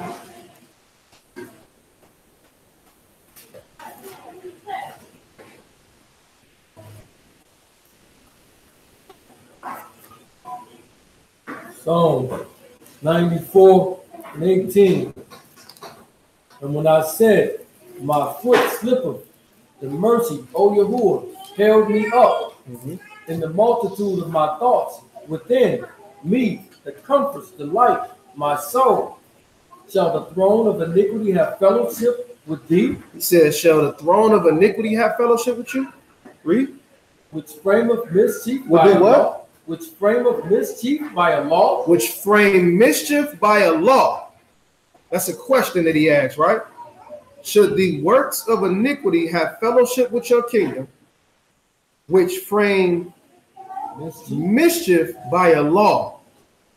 Hold on to that, which means that they're using a law to work iniquity and making it seem like this is for the kingdom. That makes sense? Hold on to that. Read that John chapter 7, verse 24. John chapter 7 and verse 24. Judge not according to the appearance, but judge righteous judgment. Then said, verse 25. Then said some of them of Jerusalem, is not this he whom they seek to kill? Is not the Mashiach? Ain't this the guy that they trying to kill? Read. But lo, he speaketh boldly, and they say nothing unto him. Do the rulers know indeed that this is the very Mashiach? Do they know that this the guy? This is the question that the people asking. They know that it's him. Read. Howbeit, we know this man whence he is. But when Mashiach cometh, no man knoweth whence he is. Wait a minute. We know this guy. We know where he came from. We know all this. He can't be Mashiach, because when he comes, ain't nobody gonna know. Right? Read. Verse 28. Then cried Yahushua or Yahushua in the temple as he taught, saying, you both know me, and ye know whence I am. And I am not come of myself, but he that sent me is true, whom ye know not. But I know him, for I am from him, and he has sent me. Verse 30. Then they sought to take him. And they did what? Then they sought to take him. But no man laid hands on him, because his hour was not yet come. And many of the people believed on him and said, when Mashiach cometh? So a lot of people believe based on his actions, right? Based on the stuff that he was saying. Drop down to verse 40. Verse 40. Many of the people, therefore, when they heard this saying, said, of a truth, this is the prophet. Others said, this is the Mashiach. But some said, shall Mashiach come out of Galilee? So they was questioning, but they was thinking like this got to be the guy, right? Drop down to verse 45. Verse 45. Then came the officers to the chief priests and Pharisees, and they said unto them, why have ye not bought him? Why y'all ain't bring him here so we can kill him? Read. The officers answered, never man spake like this man. Then answered them, the Pharisees, are ye also deceived? Are you what? Are you also deceived? You tricked just like the rest of them? Read. Have any of the rulers or of the Pharisees believed on him? Did any of us believe him? Do any of us believe in what he's talking about? This is the process of making them killable, right? Read on. Let's see what else he said. But this people who knoweth not the law are cursed. Nicodemus said unto them, he that come to Yahushua by night, being one of them, does our law judge any man before it hear him, and know what he doeth? They answered and said unto him, art thou also of Galilee? Are you of Galilee too? You've been around there with him. Read. Search and look, for out of Galilee arises no prophet. Ain't no prophets coming from out of Galilee. Right? We got this dude is saying that he's the son of the Most High. Ain't no prophets that ever came from out of Galilee. We gotta get rid of this dude.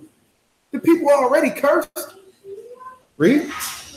And every man went unto his own house. So they started to put a sense of disbelief in the stuff and what he was saying. Then they start putting these accusations on him, right?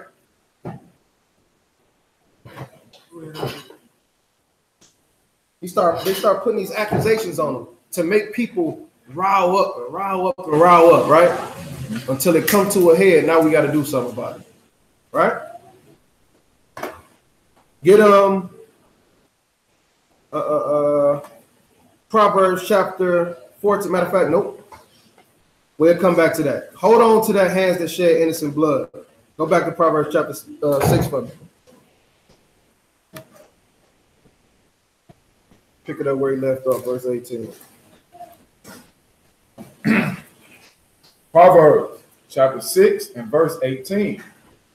And heart that devises wicked imaginations. So he says, a heart that devises wicked imaginations is another one of them things, right?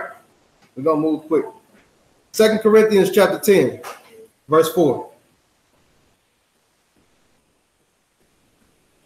Book of 2 Corinthians. Isaiah chapter 26, verse 3. 2 Corinthians chapter 10 and verse 4. For the weapons of our warfare are not carnal, but mighty through Elohim, to the pulling down of strongholds, casting down imaginations. So he says, doing what now? Casting down imaginations. The thing about wicked imaginations is that they're going to come. It's a part of your flesh. They're going to be there. This is the proper operation in the way that you dispose of those imaginations. Right? Said doing what again? Verse 5? Casting down imaginations and every high thing that exalts itself against the knowledge of Elohim. Proverbs chapter 3, verse 5.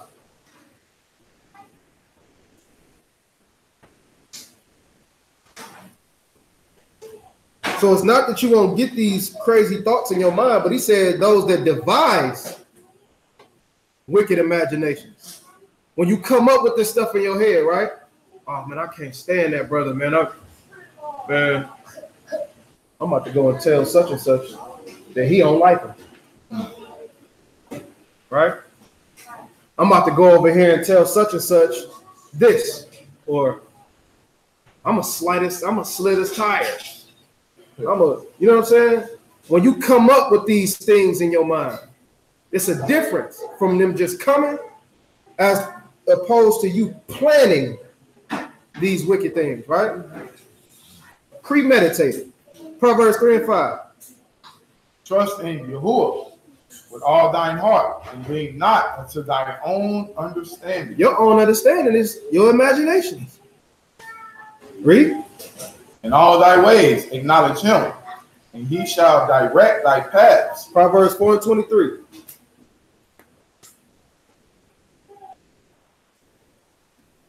Proverbs chapter 4 and verse 23. Keep thy heart with all diligence. Keep your what? Keep thy heart with all diligence. As soon as you allow your mind or your heart to go idle, that's when they come in. As soon as you allow your heart and your mind not to be stayed on the Most High, that's when you start to create these other scenarios in your mind. That's when you start to be able to tap into the part that you should have never tapped into.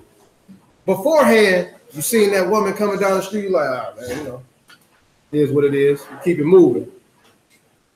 Let you stay out of your word for too long. Now you start to think a little different. Oh, man, look at her body. Oh, man, look at, oh, man, I'll do this to her. I'll do that to her. Right? Now you got to go do it after a while. Because you allowing these plans to pop up in your head of what you would do until you go do it. Right? But if you got your mind stayed on the word, you can't devise those wicked imaginations. As soon as they come, you put them in subjection. You cast them down. Right? Proverbs 1:11. Yeah, we still doing that. Yep, Isaiah 1:11. Proverbs chapter 1 and verse 11. If they say, come with us, let us lay wait for blood. Let us lurk privily or privately for the innocent without cause. So again, these are devising of wicked imaginations. But if you stay your mind on the Most High, then you don't start to make these plans yourself. Isaiah 26:3.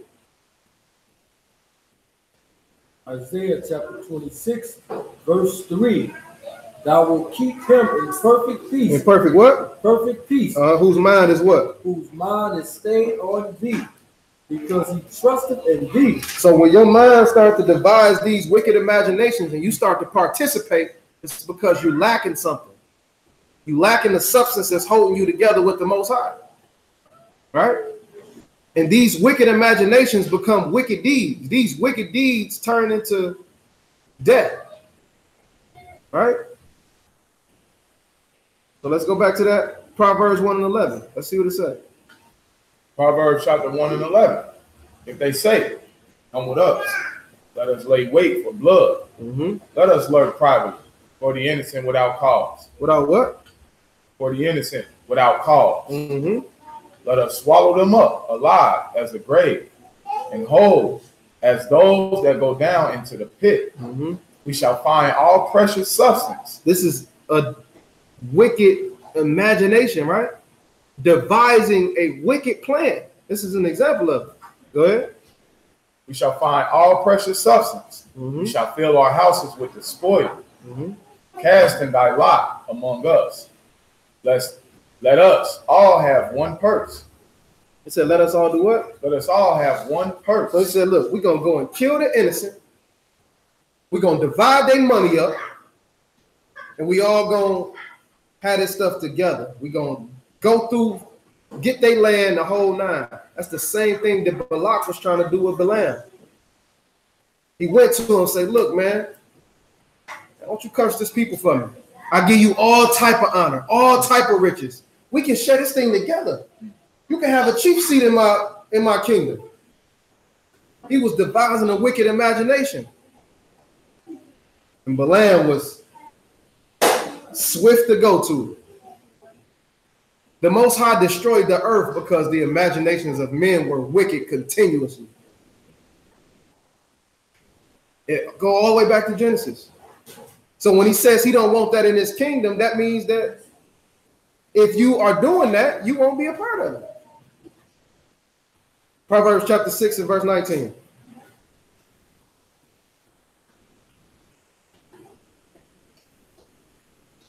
Remember I told y'all to hold on to that hands that shed innocent blood deal? We're about to get into it a little bit. Proverbs 6 and 19. Proverbs 6 and 19. A false witness that speaketh lies. Oh, wait. Back it up a little bit before that. Yep.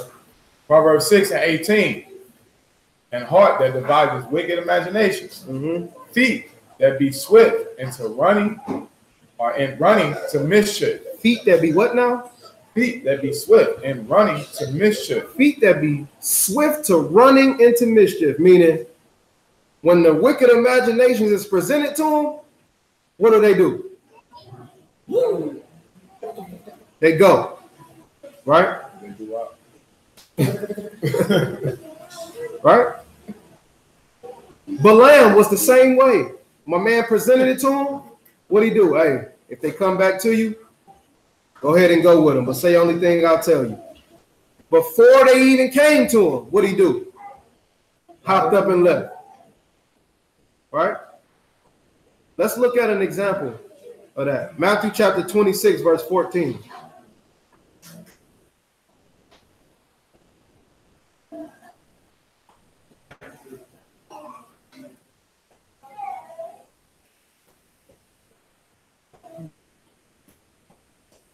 Book of Matthew, chapter 26 and 14. Then one of the 12, called Judas Iscariot. Everybody know about Judas, right?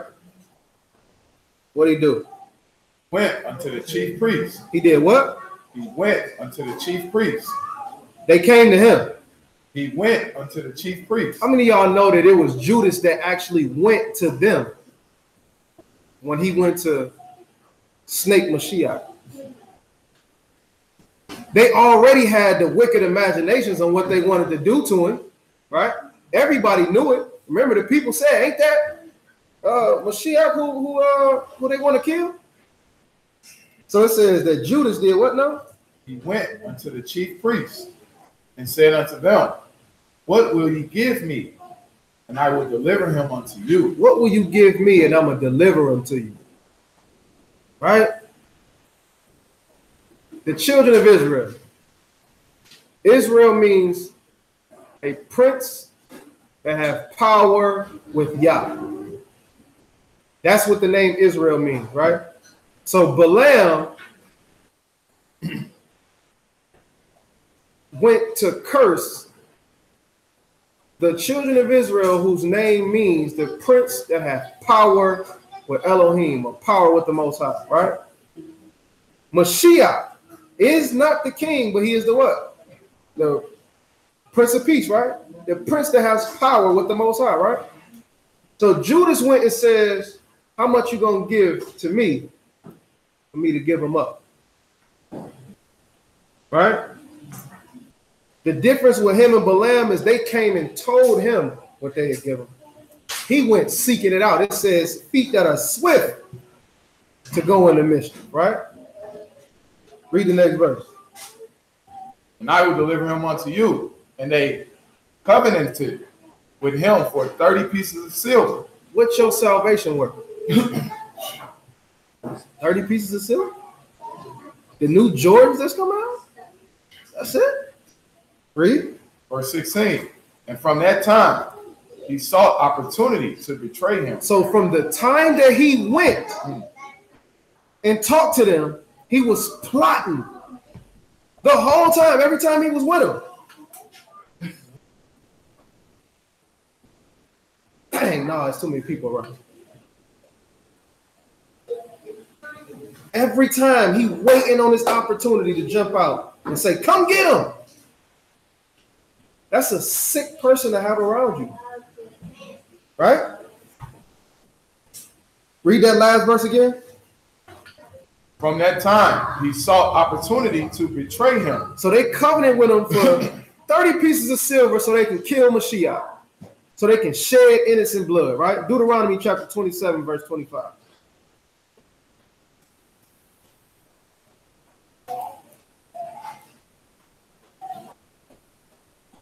Deuteronomy chapter 27, verse 25. "Cursed be Blessed. he." Curse. Let's say blessed. Curse. Cursed be who? Be he that taketh reward to slay an innocent person. Whoa, whoa, whoa, whoa.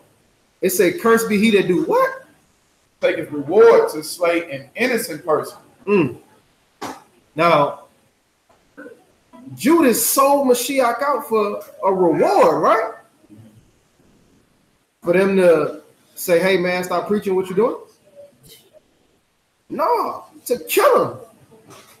Not only to kill a person, but an innocent person at that. So when Mashiach say stuff like, what did he say? Cursed be the day that this man was even born.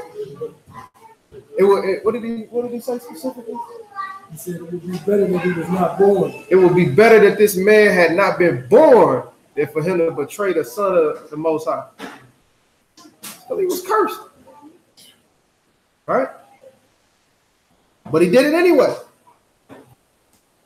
Go back to Proverbs chapter 6. It's all gonna make sense. Like it's time. These last couple ones is tying into each other.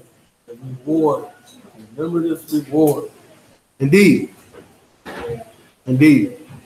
Proverbs chapter 6. Again. Pick it up where you left out. I think it's verse 19. Proverbs chapter 6 and verse 19. A false witness that speaketh lies. So he says, a false witness that speak lies. He already told you about a liar.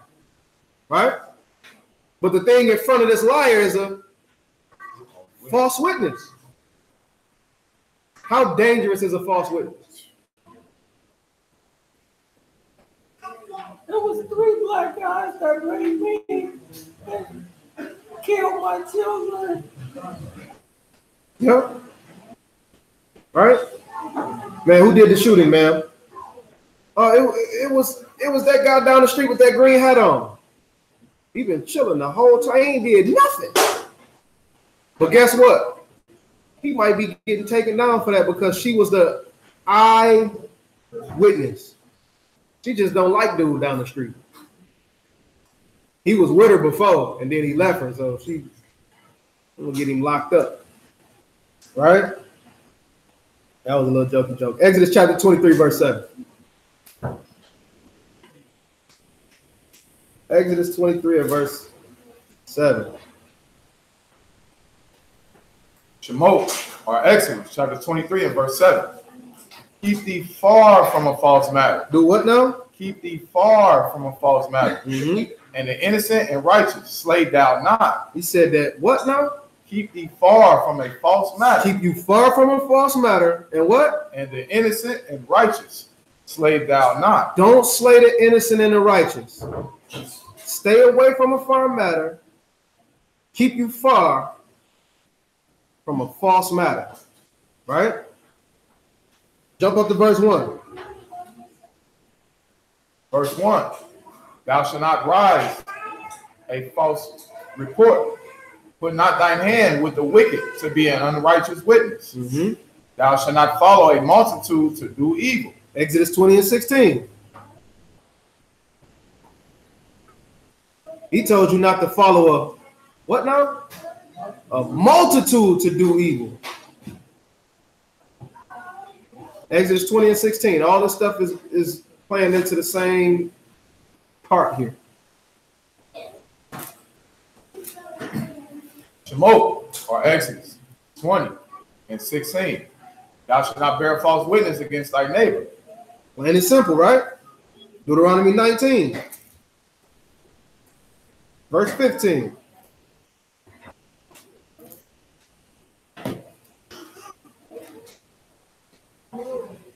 Deuteronomy chapter 19 and verse 15. One witness shall not rise up against a man for any iniquity or for any sin, and any sin that he sinneth at the mouth of 2 witnesses. At the mouth of what now? At the mouth of 2 witnesses. Now make sure that only one person can't come up against somebody when they commit a sin that's worthy of death. It got to be 2 to 3 witnesses that come forth, right? Hold on to all of this. Psalms chapter 35, verse 11.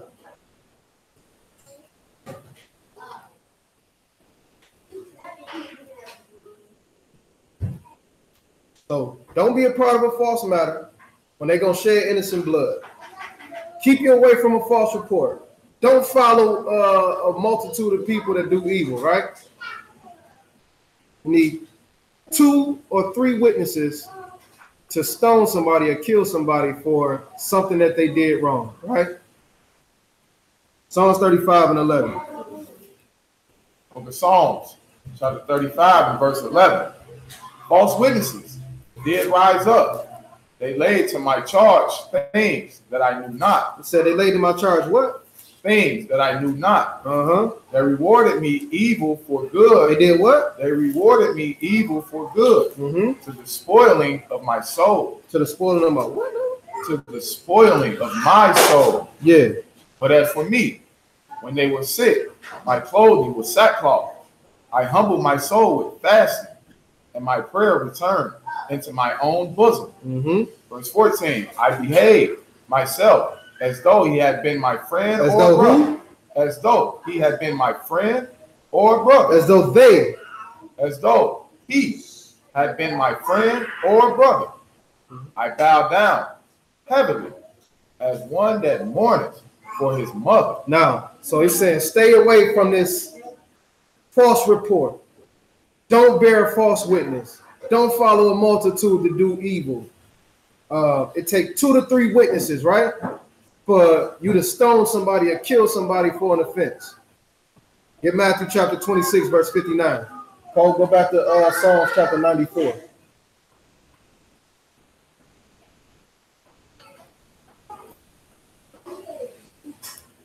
So Judas done gave Mashiach up, right?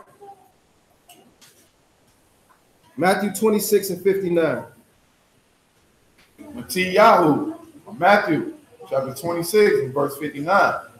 Now the chief priests and elders and all the council saw false witnesses. They did what? Saw false witness. The leaders of the people sought out what?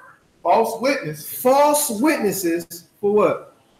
Against Yehoshua to put him to death. Now, Exodus chapter 23, Deuteronomy chapter 19 say that you need 2 to 3 witnesses, right? So that means that they would be following the law in that regard. Yes? But Exodus chapter 23 and 7 says stay away from a false report. Right? Exodus 20 and 16 says don't bear false witness against your neighbor. He told you to stay away from a false report that's going to shed what? So the chief priest sought false witnesses against Mashiach to do what? Put him to death. Because in order to kill a person that's innocent, you got to do what? You got to make him killable. Right? Verse 60. But found none. They didn't find none. Something is kind of conflicting with what this is saying. Maybe it's because we need to look at the other accounts to make sure that this is saying that they didn't find none. Keep reading that verse though. But found none. Yea, though many false witnesses came. The what? Though many false witnesses came, yet found they none. What were they looking for? They sought to find false witnesses. A bunch of them came, but what were they looking for? 2 or 3 to agree. 2 or 3 to do what? Agree. 2 or 3 to agree. If 30 people come and say 30 different things, it don't mean nothing. Right? Get Mark chapter 14. Now, you at Psalms 94? Read verse 18. Psalms 94 and 18. When I said, my foot slippeth, thy mercy, O Yahuwah, held me up. Mashiach said, is there any other way I can do this without me having to drink this cup? His foot slipped. He let his flesh get in him at that point. But then he said, nevertheless, Father, not my will, but your will. Read. In the multitude of my thoughts, within me, thy comfort, thy delight, my soul. Then you came and you comforted me in that moment. Read. Shall the throne of iniquity have fellowship with thee? Shall the throne of iniquity have what? Fellowship with you? Read. Which sprang of mischief by a law? Which sprang what? Mischief by a law. By a what? By a law. Deuteronomy chapter 19 said that you need 2 to 3 witnesses so you can kill somebody. So he said, is this all going to happen based on the mischief that they doing with the law? Right? Mark chapter, where I got you at? Mark chapter 14. Pick it up at verse 56. This is Mark chapter 14, verse 56. For many bear false witness against him, but their witness agree not together. But they didn't agree together. So we can't kill them because they don't agree. Read. And there arose certain and bear false witness against him, saying, we heard him say, I will destroy this temple that is made with hands, but within 3 days I will build another made without hands.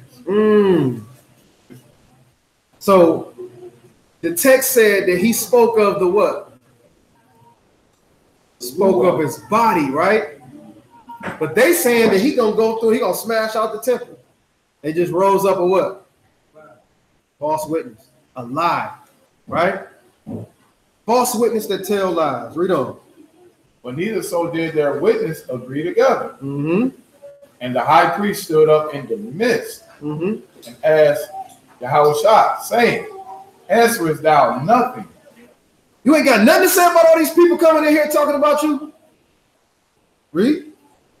What is it with these witnesses against thee? But he held his peace and answered nothing. Again the high priest asked him and said unto him, art thou Hamashiach, the son of the blessed? And Yahushua said, I am. And ye shall see the Son of Man sitting on the right hand of power and coming in the clouds of Shamayim. Then the high priest rent his clothes and said, what need we any further witnesses? We don't need them. We don't need no more witnesses. He said it himself. What the book tell you? You needed how many witnesses? 2 to 3. They just threw it out of the water. Read. Verse 64. Ye have heard the blasphemy. What think ye? And they all condemned him to be guilty of death. They condemned him without agreeing witnesses. Read. And some began to spit on him and to cover his face and to buffet him and to say unto him, prophesy. When it said when they began to buffet him, right, that means they was punching him in his face. Right? Punching him in his face, slapping him with their open hand. That's what they was doing to him. And the servants did strike him with the palms of their hands. And as Peter was beneath in the place or the palace, there cometh one of the maids of the high priest. That's good on that. And we know what ended up happening. He ended up dying, right? Based on a false witness that tell lies. Proverbs chapter 25, verse 18.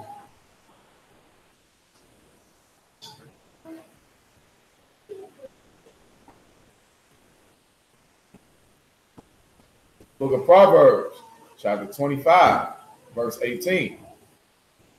A man that bears false witness against his neighbor is a maul, and a sword, and a sharp arrow.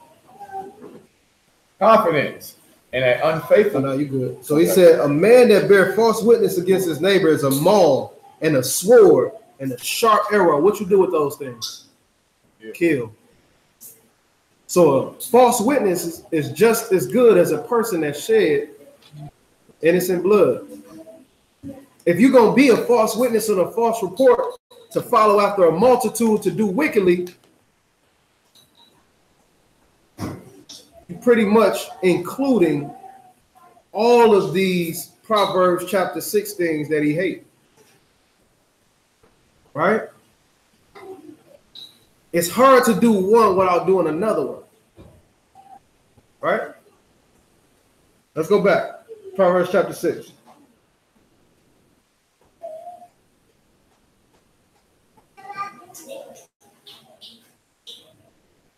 Hit the last one. Proverbs chapter 6 and 19. A false witness that speaketh lies, and he that soweth discord among brethren.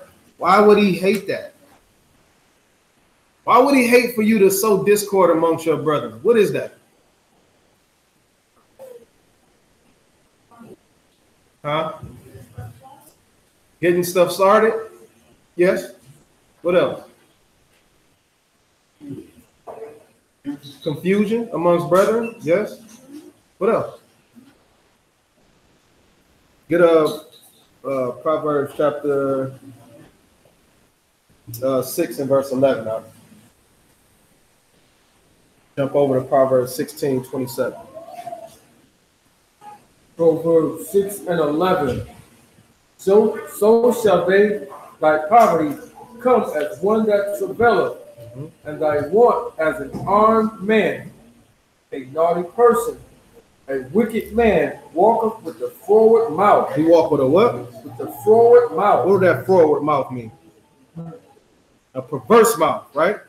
So this wicked person is walking around talking too much. Man, you know such and such don't like you, right? For real? Oh yeah, man. You know he said this, he said that. You know, what you gonna do about that? I personally don't like it. Right? Or a person that, yo, my man, you know the Achan over there, right? That's supposed to be your dog, right? You know he hates you, right? Bro, he was at the crib the other day, and that's all he had to say was about you. Wow.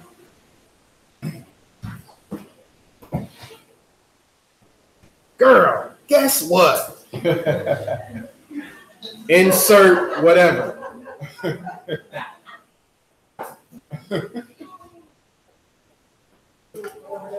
What? Insert whatever. This is sowing discord. Now, the thing about it is gossip don't seem bad at first until you figure out that this is gonna keep. Are you willing to not make it into the kingdom because you want to tell Johnny about Jimmy?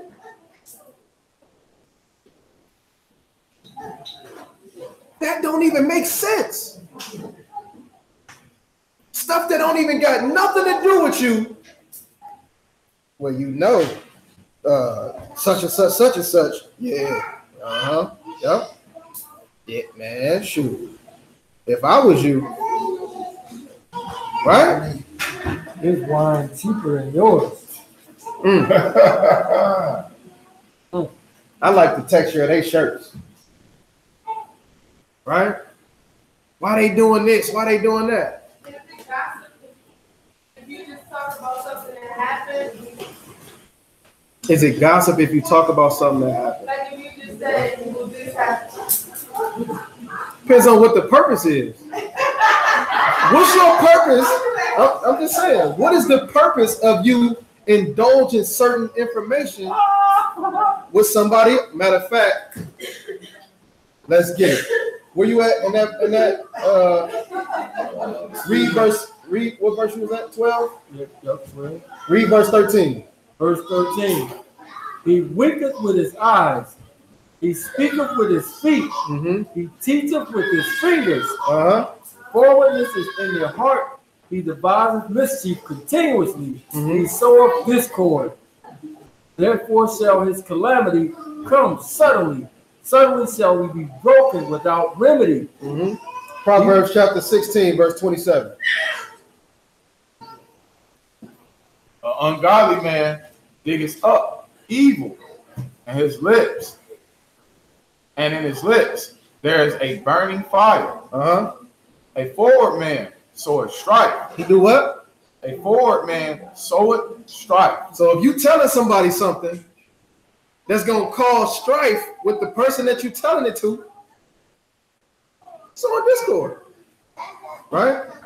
Well, I ain't gonna say it, right? But look, homeboy came through and he gave me a chain, bro.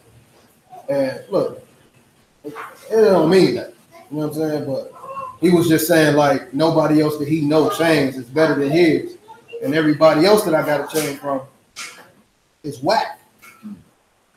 I mean, that's just what he said though, bro. They ain't, you know what I'm saying? Ain't nothing. I mean, didn't I buy that chain from you last week? Right? Or it's a plethora of things that people deal with, right? The workplace, right? You get more gossip in the workplace than you do on TV at noon. The stories, what they get the stories, right? You get more of that at work than you do anytime. That's what drives you at work. I know when I come in there, such and such gonna have a mouthful about it. Right? Get Proverbs 17:9. Proverbs 17 and verse 9. Mm-hmm. He that covers a transgression seeketh love. Mm-hmm. But he that repeateth a matter. He that do what? He that repeateth a matter. One more time. He that repeateth a matter. I'm just telling what happened. He that do what? He that repeateth a matter. What? Separated very friends. He that repeat a matter do what now? Separated very friends. Separate chief friends. Well, why when these two people get together, they don't know what they beefing about?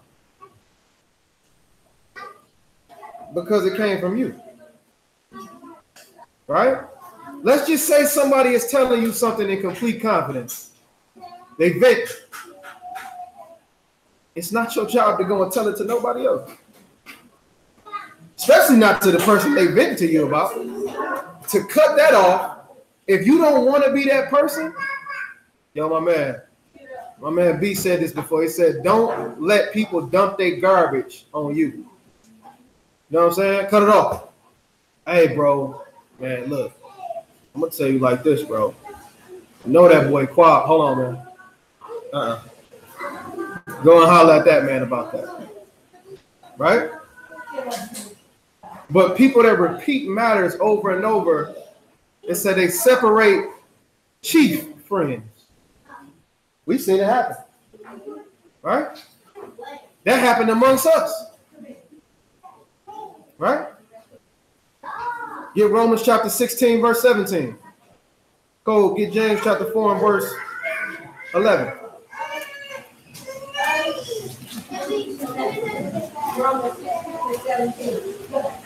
Yep. James 4:11. James 4:11. Romans 16 and verse 17.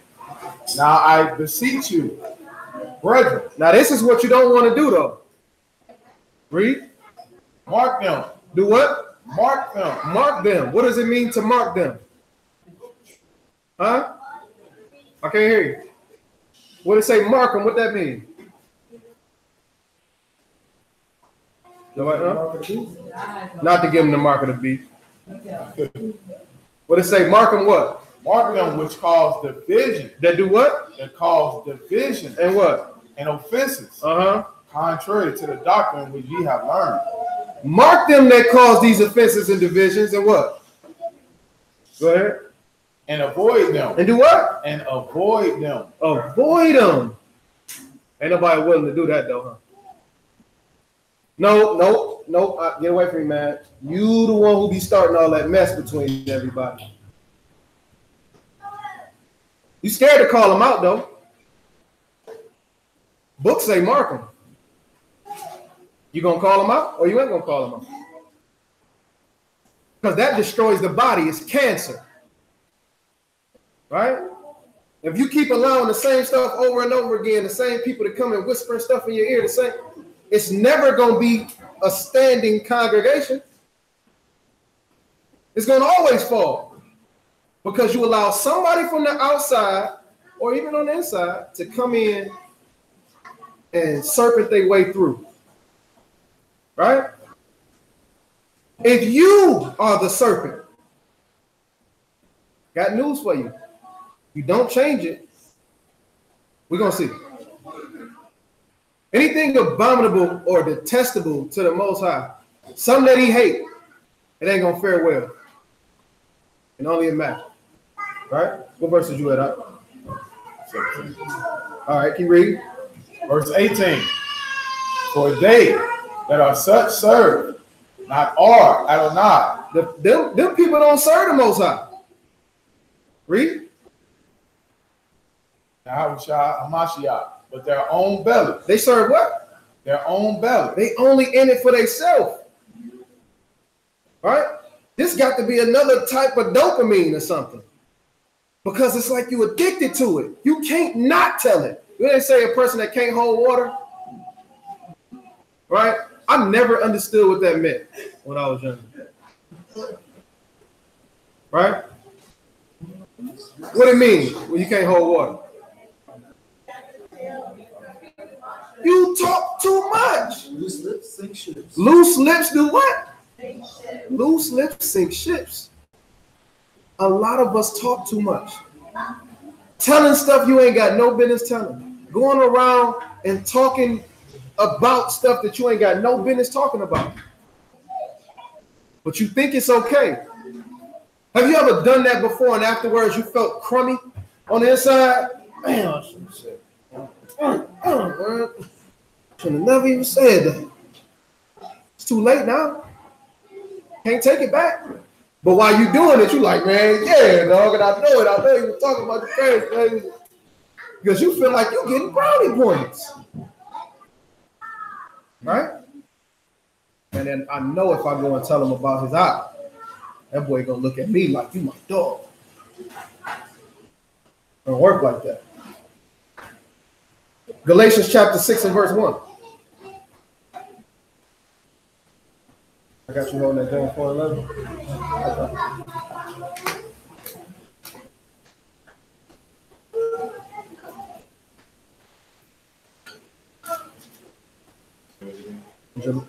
Galatians chapter 6 and 1.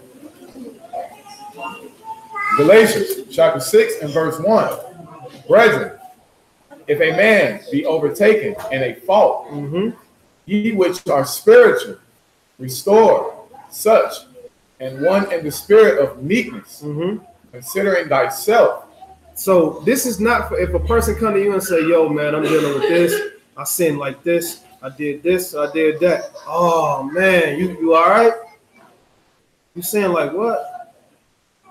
Whew. Dang, bro. Well, I'm praying for you. Yeah, man, just call me. Anytime you need to talk, just call me. Yo, you ain't gonna believe what bro just told me. Right? And then you wonder how they find out about this and how did it, it was you. Right? Now, they looking at him a certain way, and he looking at them a certain way. They ain't dealing with each other no more. But now the person that told you looking back at you like, you foul, man. Right? There's no reason. There's no reason for you to do that. None at all. That's sowing discord. The church of Laodicea has no brotherly love. I can only imagine what type of stuff was going on as far as sowing discord amongst them. Right? You can't be a part of Philadelphia, the city of brotherly love, if you around running to mischief, speaking ill on your neighbor. Right? You know, like in the neighborhoods, that actually leads to somebody getting killed. That leads to wicked imaginations, the whole nine. They all tie into each other, right? James 4:11. We'll close it out in a second. James chapter 4, verse 11. Get up, Matthew chapter 12. Right? Speak not evil one of another, brethren. He that speaketh evil of his brother and judgeth his brother Speak of evil of the law. Speak evil of what? Of the law. Didn't he tell you not to hate your brother in your heart? Read. And judge of the law. He do what? Judge of the law. Who can judge the law? Read. But if you be a judge, but if thou judge the law, thou art not a doer of the law, but a judge. You ain't no doer of the law. You're not a keeper of the law because you're too busy trying to judge the law. And when he's talking about judging law, he's talking about going against and dealing with your brother in that certain type of way. Right? I'm going to speak ill will of my man because he done told me A, B, and C. I'm going to tell you he a wicked sinner, and I'm going to, keep spreading the word. Right? So these are 7 things that the Most High hate, right? There is nobody that I know today. Well, I can't say that. I don't think that I know of nobody today that hasn't done at least one of these. If you can say that you haven't done at least one of these, you a bad mama jamma. But for me, I know I've done at least one of these. The question is, are you going to continue to do it? Because he told you in Revelations, nobody that work abomination is going to make it into the kingdom. Matthew chapter 12, verse 43. Let's see if this ties into this. I'll get Luke 11 and 17. Matthew chapter 12, verse 43. When the unclean spirit is gone out of a man, he walks through dry places, seeking rest. So you got an unclean spirit that's in a man, right? He's seeking rest. He's trying to figure out where he's going to go. Well, I picked that up where you at, verse 17.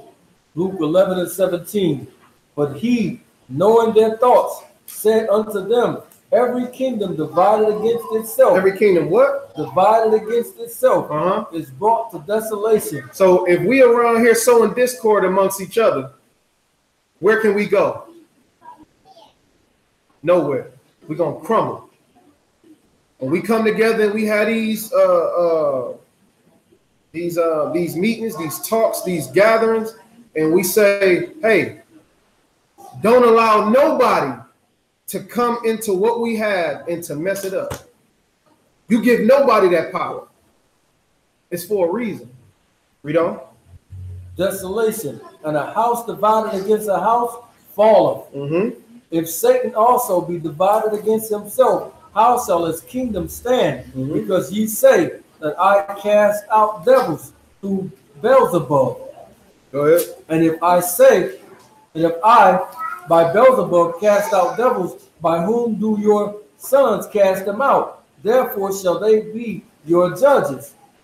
But if I with the finger of Elohim cast out devils, no doubt the kingdom of Elohim is come upon you. When a strong man armed keepeth his palace, his goods are in peace. But when a stronger than he shall come upon him and overcome him, he taketh from him all his armor wherein he trusted, and divideth his spoil. So he said, when a strong man is armed, he keep his palace. Anybody coming into my house, I got my stuff ready. I'm ready for him to come, right? But if an army comes to your home and overtakes your home, are you going to be able to protect it against the army? Not you by yourself, right? So he said, if the people that are stronger than this man come and overtake him, they're going to take his weapon away from him. They're going to divide his goods, right? Read. Overcome him, taketh from him all his armor wherein he trusted, and divided his spoil. He that is not with me is against me. So he say, it's just like that. If you're not with me, then you're against me, right? I got the army, right? So if you ain't rolling with me, then you rolling against me. Now, rolling against him would be those things that he hates, right? Go ahead. He that is not with me is against me, and he that gathereth not with me scattereth. When the unclean spirit is gone out of a man, he walketh through dry places, seeking a rest and finding none. He saith, I will return into my house whence I came out. So you're gonna cast out this guy or this unclean spirit, right? He said, man, I'm going back to the crib. I can't find nowhere to rest. I can't find nowhere to lay my head. One of those 7 abominations that you've done before, that you're doing right now, you need to get rid of it. But you need to get rid of it and keep it away. This is why. And when he cometh, he findeth it swept and garnished. Then goeth he and taketh to him 7 other spirits. He do what now? Taketh unto him 7 other spirits. So when he come back, he not coming back by himself. He coming back with what now? With 7 other spirits or ruachs, more wicked than himself. More what now? More wicked than himself. Detestable things that the Most High hate. Read. And they enter in and dwell there. And the last state of that man is worse than the first. So why is it 7 of them? What does 7 represent? Completion. Ain't no coming back from that. If you are doing these 7 things together, you're done. You done. So get rid of it and keep it away. 2 Peter chapter 2, verse 21. We close it out. 2 Peter what? 2 and 21. 2 Peter 2 and 21. For it had been better for them not to have known the way of righteousness than after they have known it to turn from the Kodesh commandments delivered unto them. But it is happened unto them according to the true proverb, the dog is turned to his own vomit, and again the sow that was washed to her wallowing in the mirror. So he said, it's better for you not to have known than to know and went back to it. All right? So I'm going to ask y'all again at the close of this thing. By the things that the Most High hate, do you see where there's a key for salvation? So now that you know the stuff that he hates, stay far away from it. With that, I say shalom. Questions, comments, concerns? I hate you. You hate me.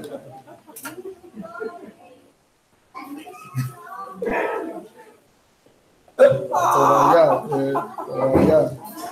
All right, Go ahead. So, I visited this place, right? And I observed some things that wasn't right. But I told someone in confidence, my son, was that wrong? Wait, say it again. You know what I told you the other day in confidence, what I observed, is that wrong? I'm like blank, like I'm drawing a blank. I went somewhere and I called you after I came to get bothered me. And I called you. No, that's not the same thing. No. That's not the same thing. Okay. That's not the same thing. I was there. I was in the midst. That's completely different. Observed. Okay. That's completely different. That's like going to anybody ever been to Cedar Point on Father's Day? Anybody ever been out there on Father's Day? Nobody ever been out there on Father's Day? Yeah. Cedar Point on Father's Day is like, let me try to think of the right word. Cedar Point on Father's Day is equivalent to, oh my goodness. It's like It's a bunch of gay people there, y'all, on Father's Day. Right? On Father's Day.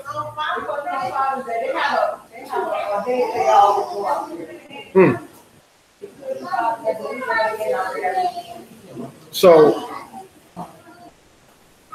if I come back and say what I saw, that's not the same thing as sowing discord among brothers. That's not that. Any other questions? Okay, let me ask this. Okay, kind of piggyback on what Diamond said. So, when you talk with other people, really, I guess, you really should be discussing, I guess, anything. If it's got any negativity to it, even if you call yourself talking about it and referring to what these people did, and you don't want to be caught up in that like that. You don't want to. You talking about it, but you're not talking about it. You discussing a situation, and you basically discuss the situation of what you've seen happen, or discussing what you've seen somebody do. And is it right that you be talking about a period, or we just should pray about situations and not be caught up talking about any that's it, all that's considered gospel? It's the ruach behind it. Like it's the ruach behind it. So like what we was talking about last night was like,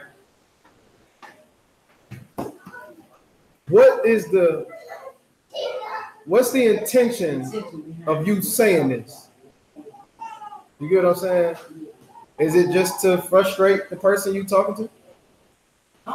Is it frustrate me? You said, what if it frustrates you? If it frustrates me, and I'm discussing it with someone else, and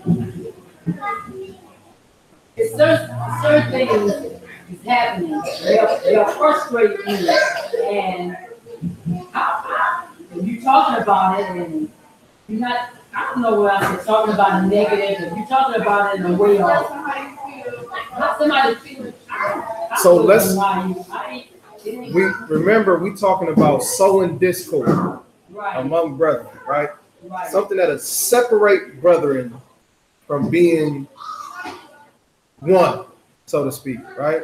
I'm saying what I'm talking about is really already separating, but you talking about it and trying to feel. I guess sometimes when you feeling like feeling a certain way about things, sometimes there's really nothing you can do about it. Yah's really already doing the work. You seeing the work be done, but you still discussing it. Is that still out of order that he's talking about it? It's already happening. And I don't know. I ain't said it right, but I think what you're trying to say is just being in a certain situation, is it right? Even if you don't want to be in that situation.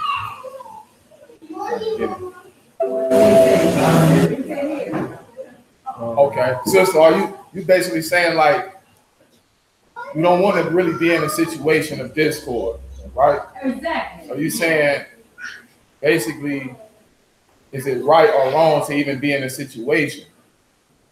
Like if somebody is trying to tell you something, you're saying like, is it a right or wrong thing to even be in that type of situation? Is that what you're saying?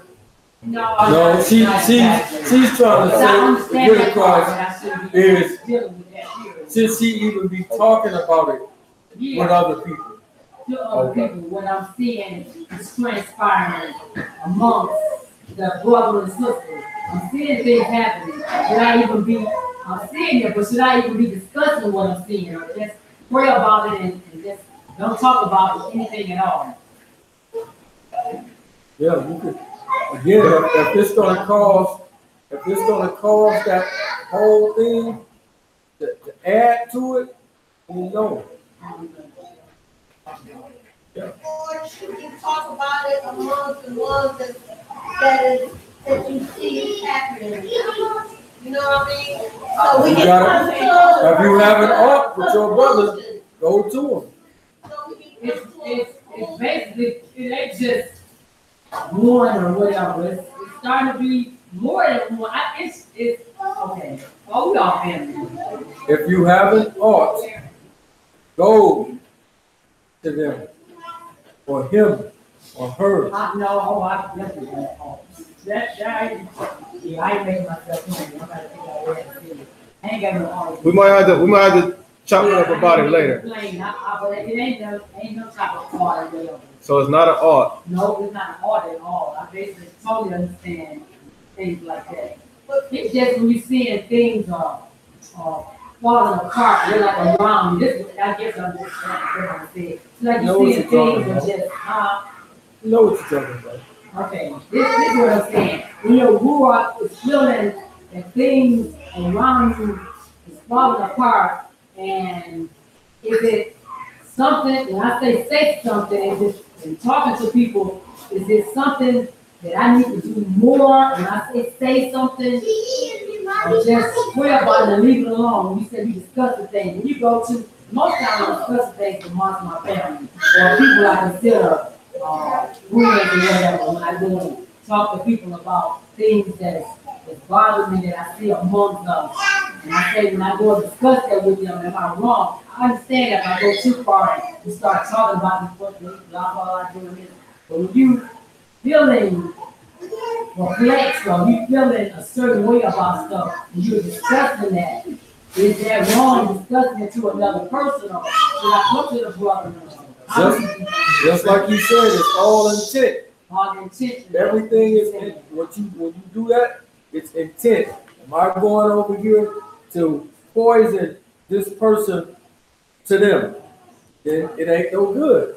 If there's really some concern, then there ain't nothing wrong with it. Talking to someone else about it. Again, it's all intent. If I go to Trav and I say this about this person, and I'm feeling some way about this person, I'm going over there to make him feel like what I feel. Then it ain't no good. But if it's honest, down the middle, yo, this is concerning me. The way that this, that, and the third keep happening, it's bothering me. Ain't nothing wrong with that. It's the intent behind it when you do it. What he said. Very plain. Very plain. Because you know, most time when it happens, you're trying to make this person feel like you feel about that person. That's the whole point why a lot of people gossip and do what they're doing. Because I don't like this person, I'm going to plant the seed so you don't like it. You ever notice how such and such always do this? I don't like that. Yeah, girl, I notice it too. Trying to get somebody to treat you. Yeah, exactly. Trying to get her on board.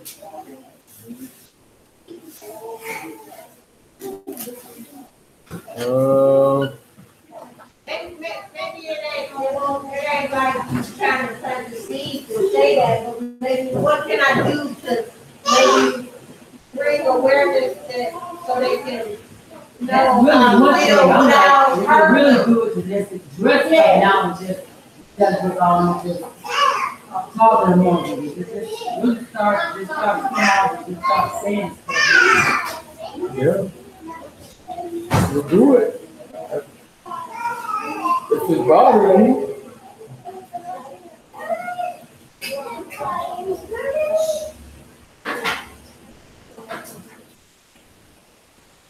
Got anything else?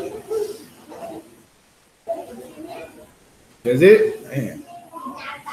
I got nothing.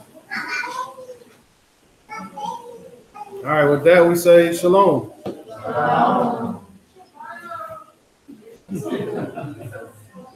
Oh, yeah. Let's pray out.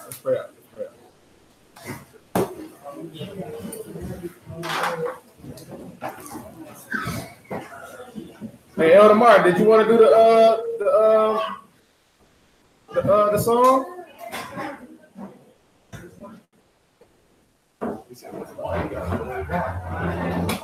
Yeah.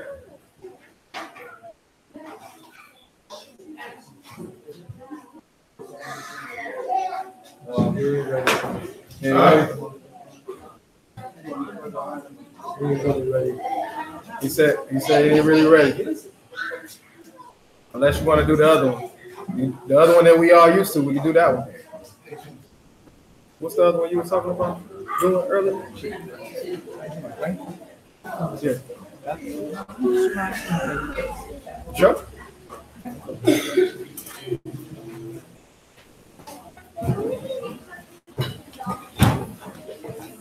Hold on, let me hook your stuff up. No, you go ahead.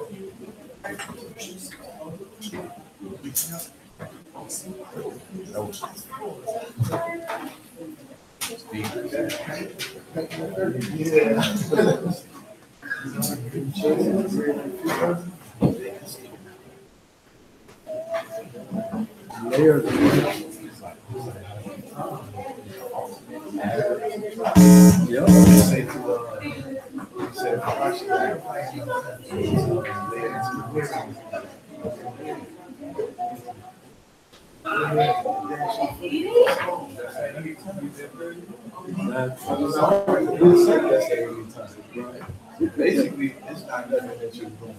It's just accidental.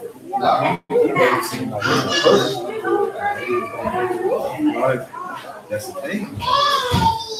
I got to do the work. Is that better than him? Right? He was in this like he did with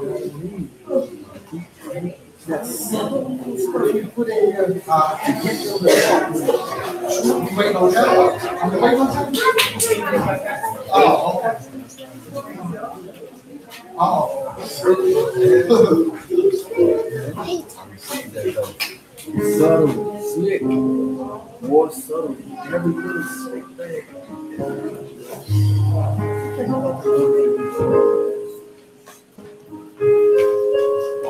That's all he did. What's crazy? You were just happening last week. Was just a rock paper chair excited about it.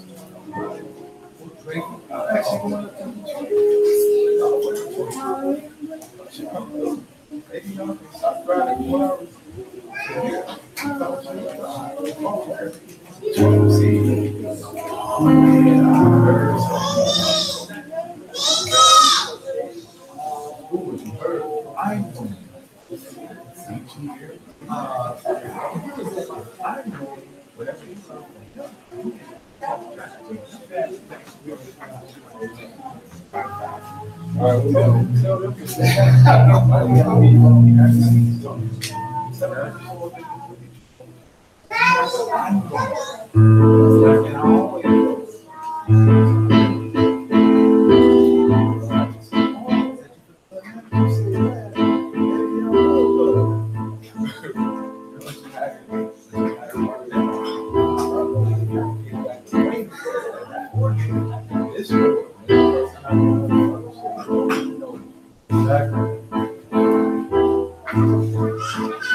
Yahweh.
Israel, Israel. 1, 2, 3, go.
Hallelujah.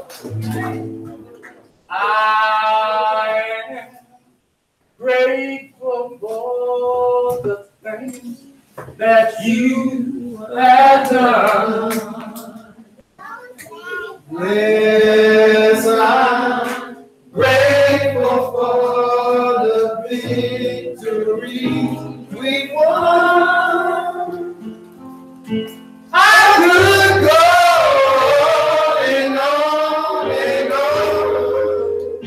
about your word because I'm grateful. Because I'm grateful, grateful, so grateful just to praise you, Yah. Flowing from my heart. Flowing from my heart. All the issues of my heart. All the issues of my heart is gratefulness.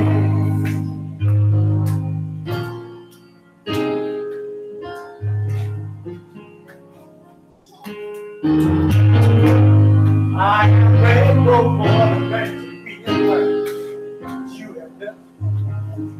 I am grateful for the things that you have done. Yes, I'm grateful. Yes, I'm grateful for the victory we won. I could go on and on. I could go on and on about your word. Because I'm grateful. Because I'm grateful, grateful, so grateful, just to praise you, Yah. Flowing from my heart, flowing from my heart. Are the issues of my heart is gratefulness.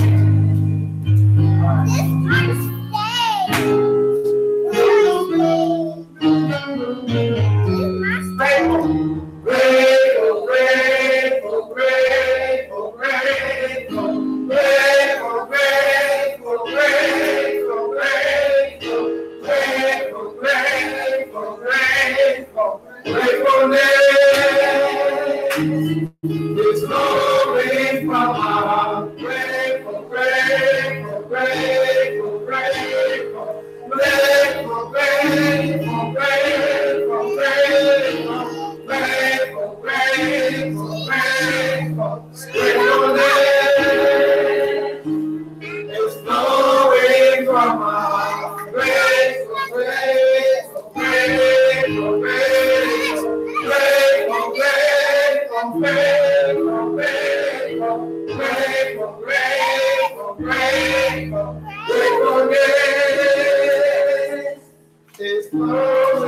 Grateful, grateful, grateful, grateful, grateful, grateful, grateful, grateful, grateful, grateful, grateful, gratefulness.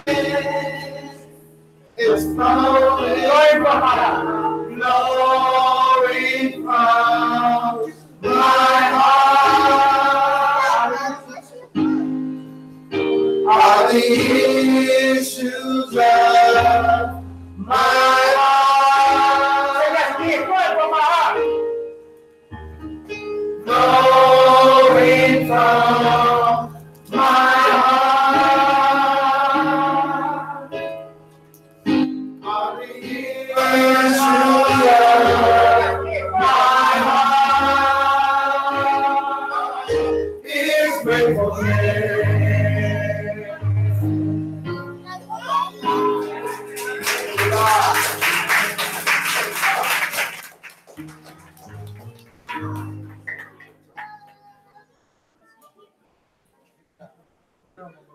All right, y'all, let's pray out. Come on, sit down.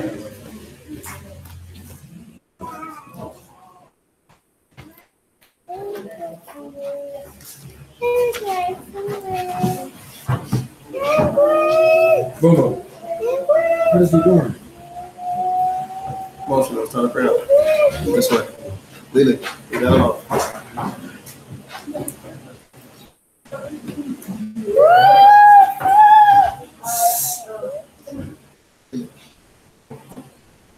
This way. This way.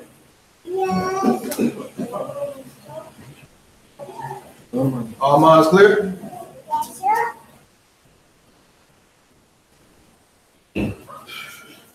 Father Yah, we give thanks to you on this day. We thank you for your word that went forth on today. We ask that you allow your word to touch us in our hearts, minds, and souls. And we leave here holding on to the words that went forth out of your scriptures today.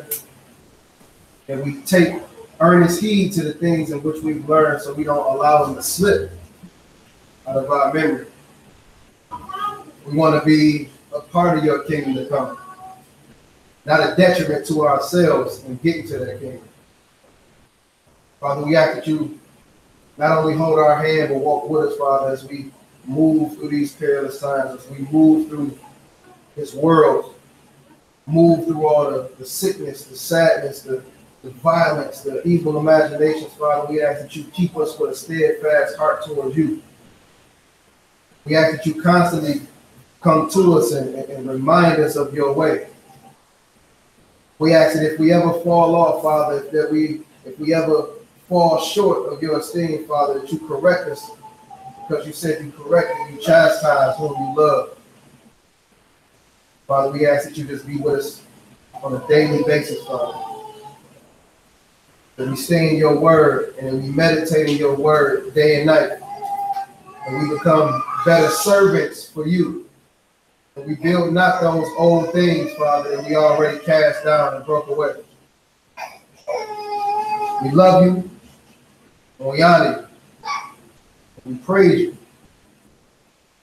Hashem, Yahuwah, Wabekah, Yahushua, Hamashiach, Ruach HaKodesh. So be it. Avinu Shabbat Shemayim, Ikadosh, Shenkai, Tabo, Malkuka, Yaseh, Ratzonka, Varex, Kashir, Nasha, Bashamayim, Telanu, Hayom, Ekim, Hikanu, Uzla, Lanu, Eight, Ashmatenu, Kashir, Sokim, Anaknu, Lashir, Ashmu, Lanu, Wa'al, Tamidu, Yedin, Musa, Ki, In, Pasalanu, Min, Hara, Ki, Lecha, Ramandaka, Bahagi Boram, Bahati Paret, Lome, Olamin, so be it. Hallelujah. You was praying? All right.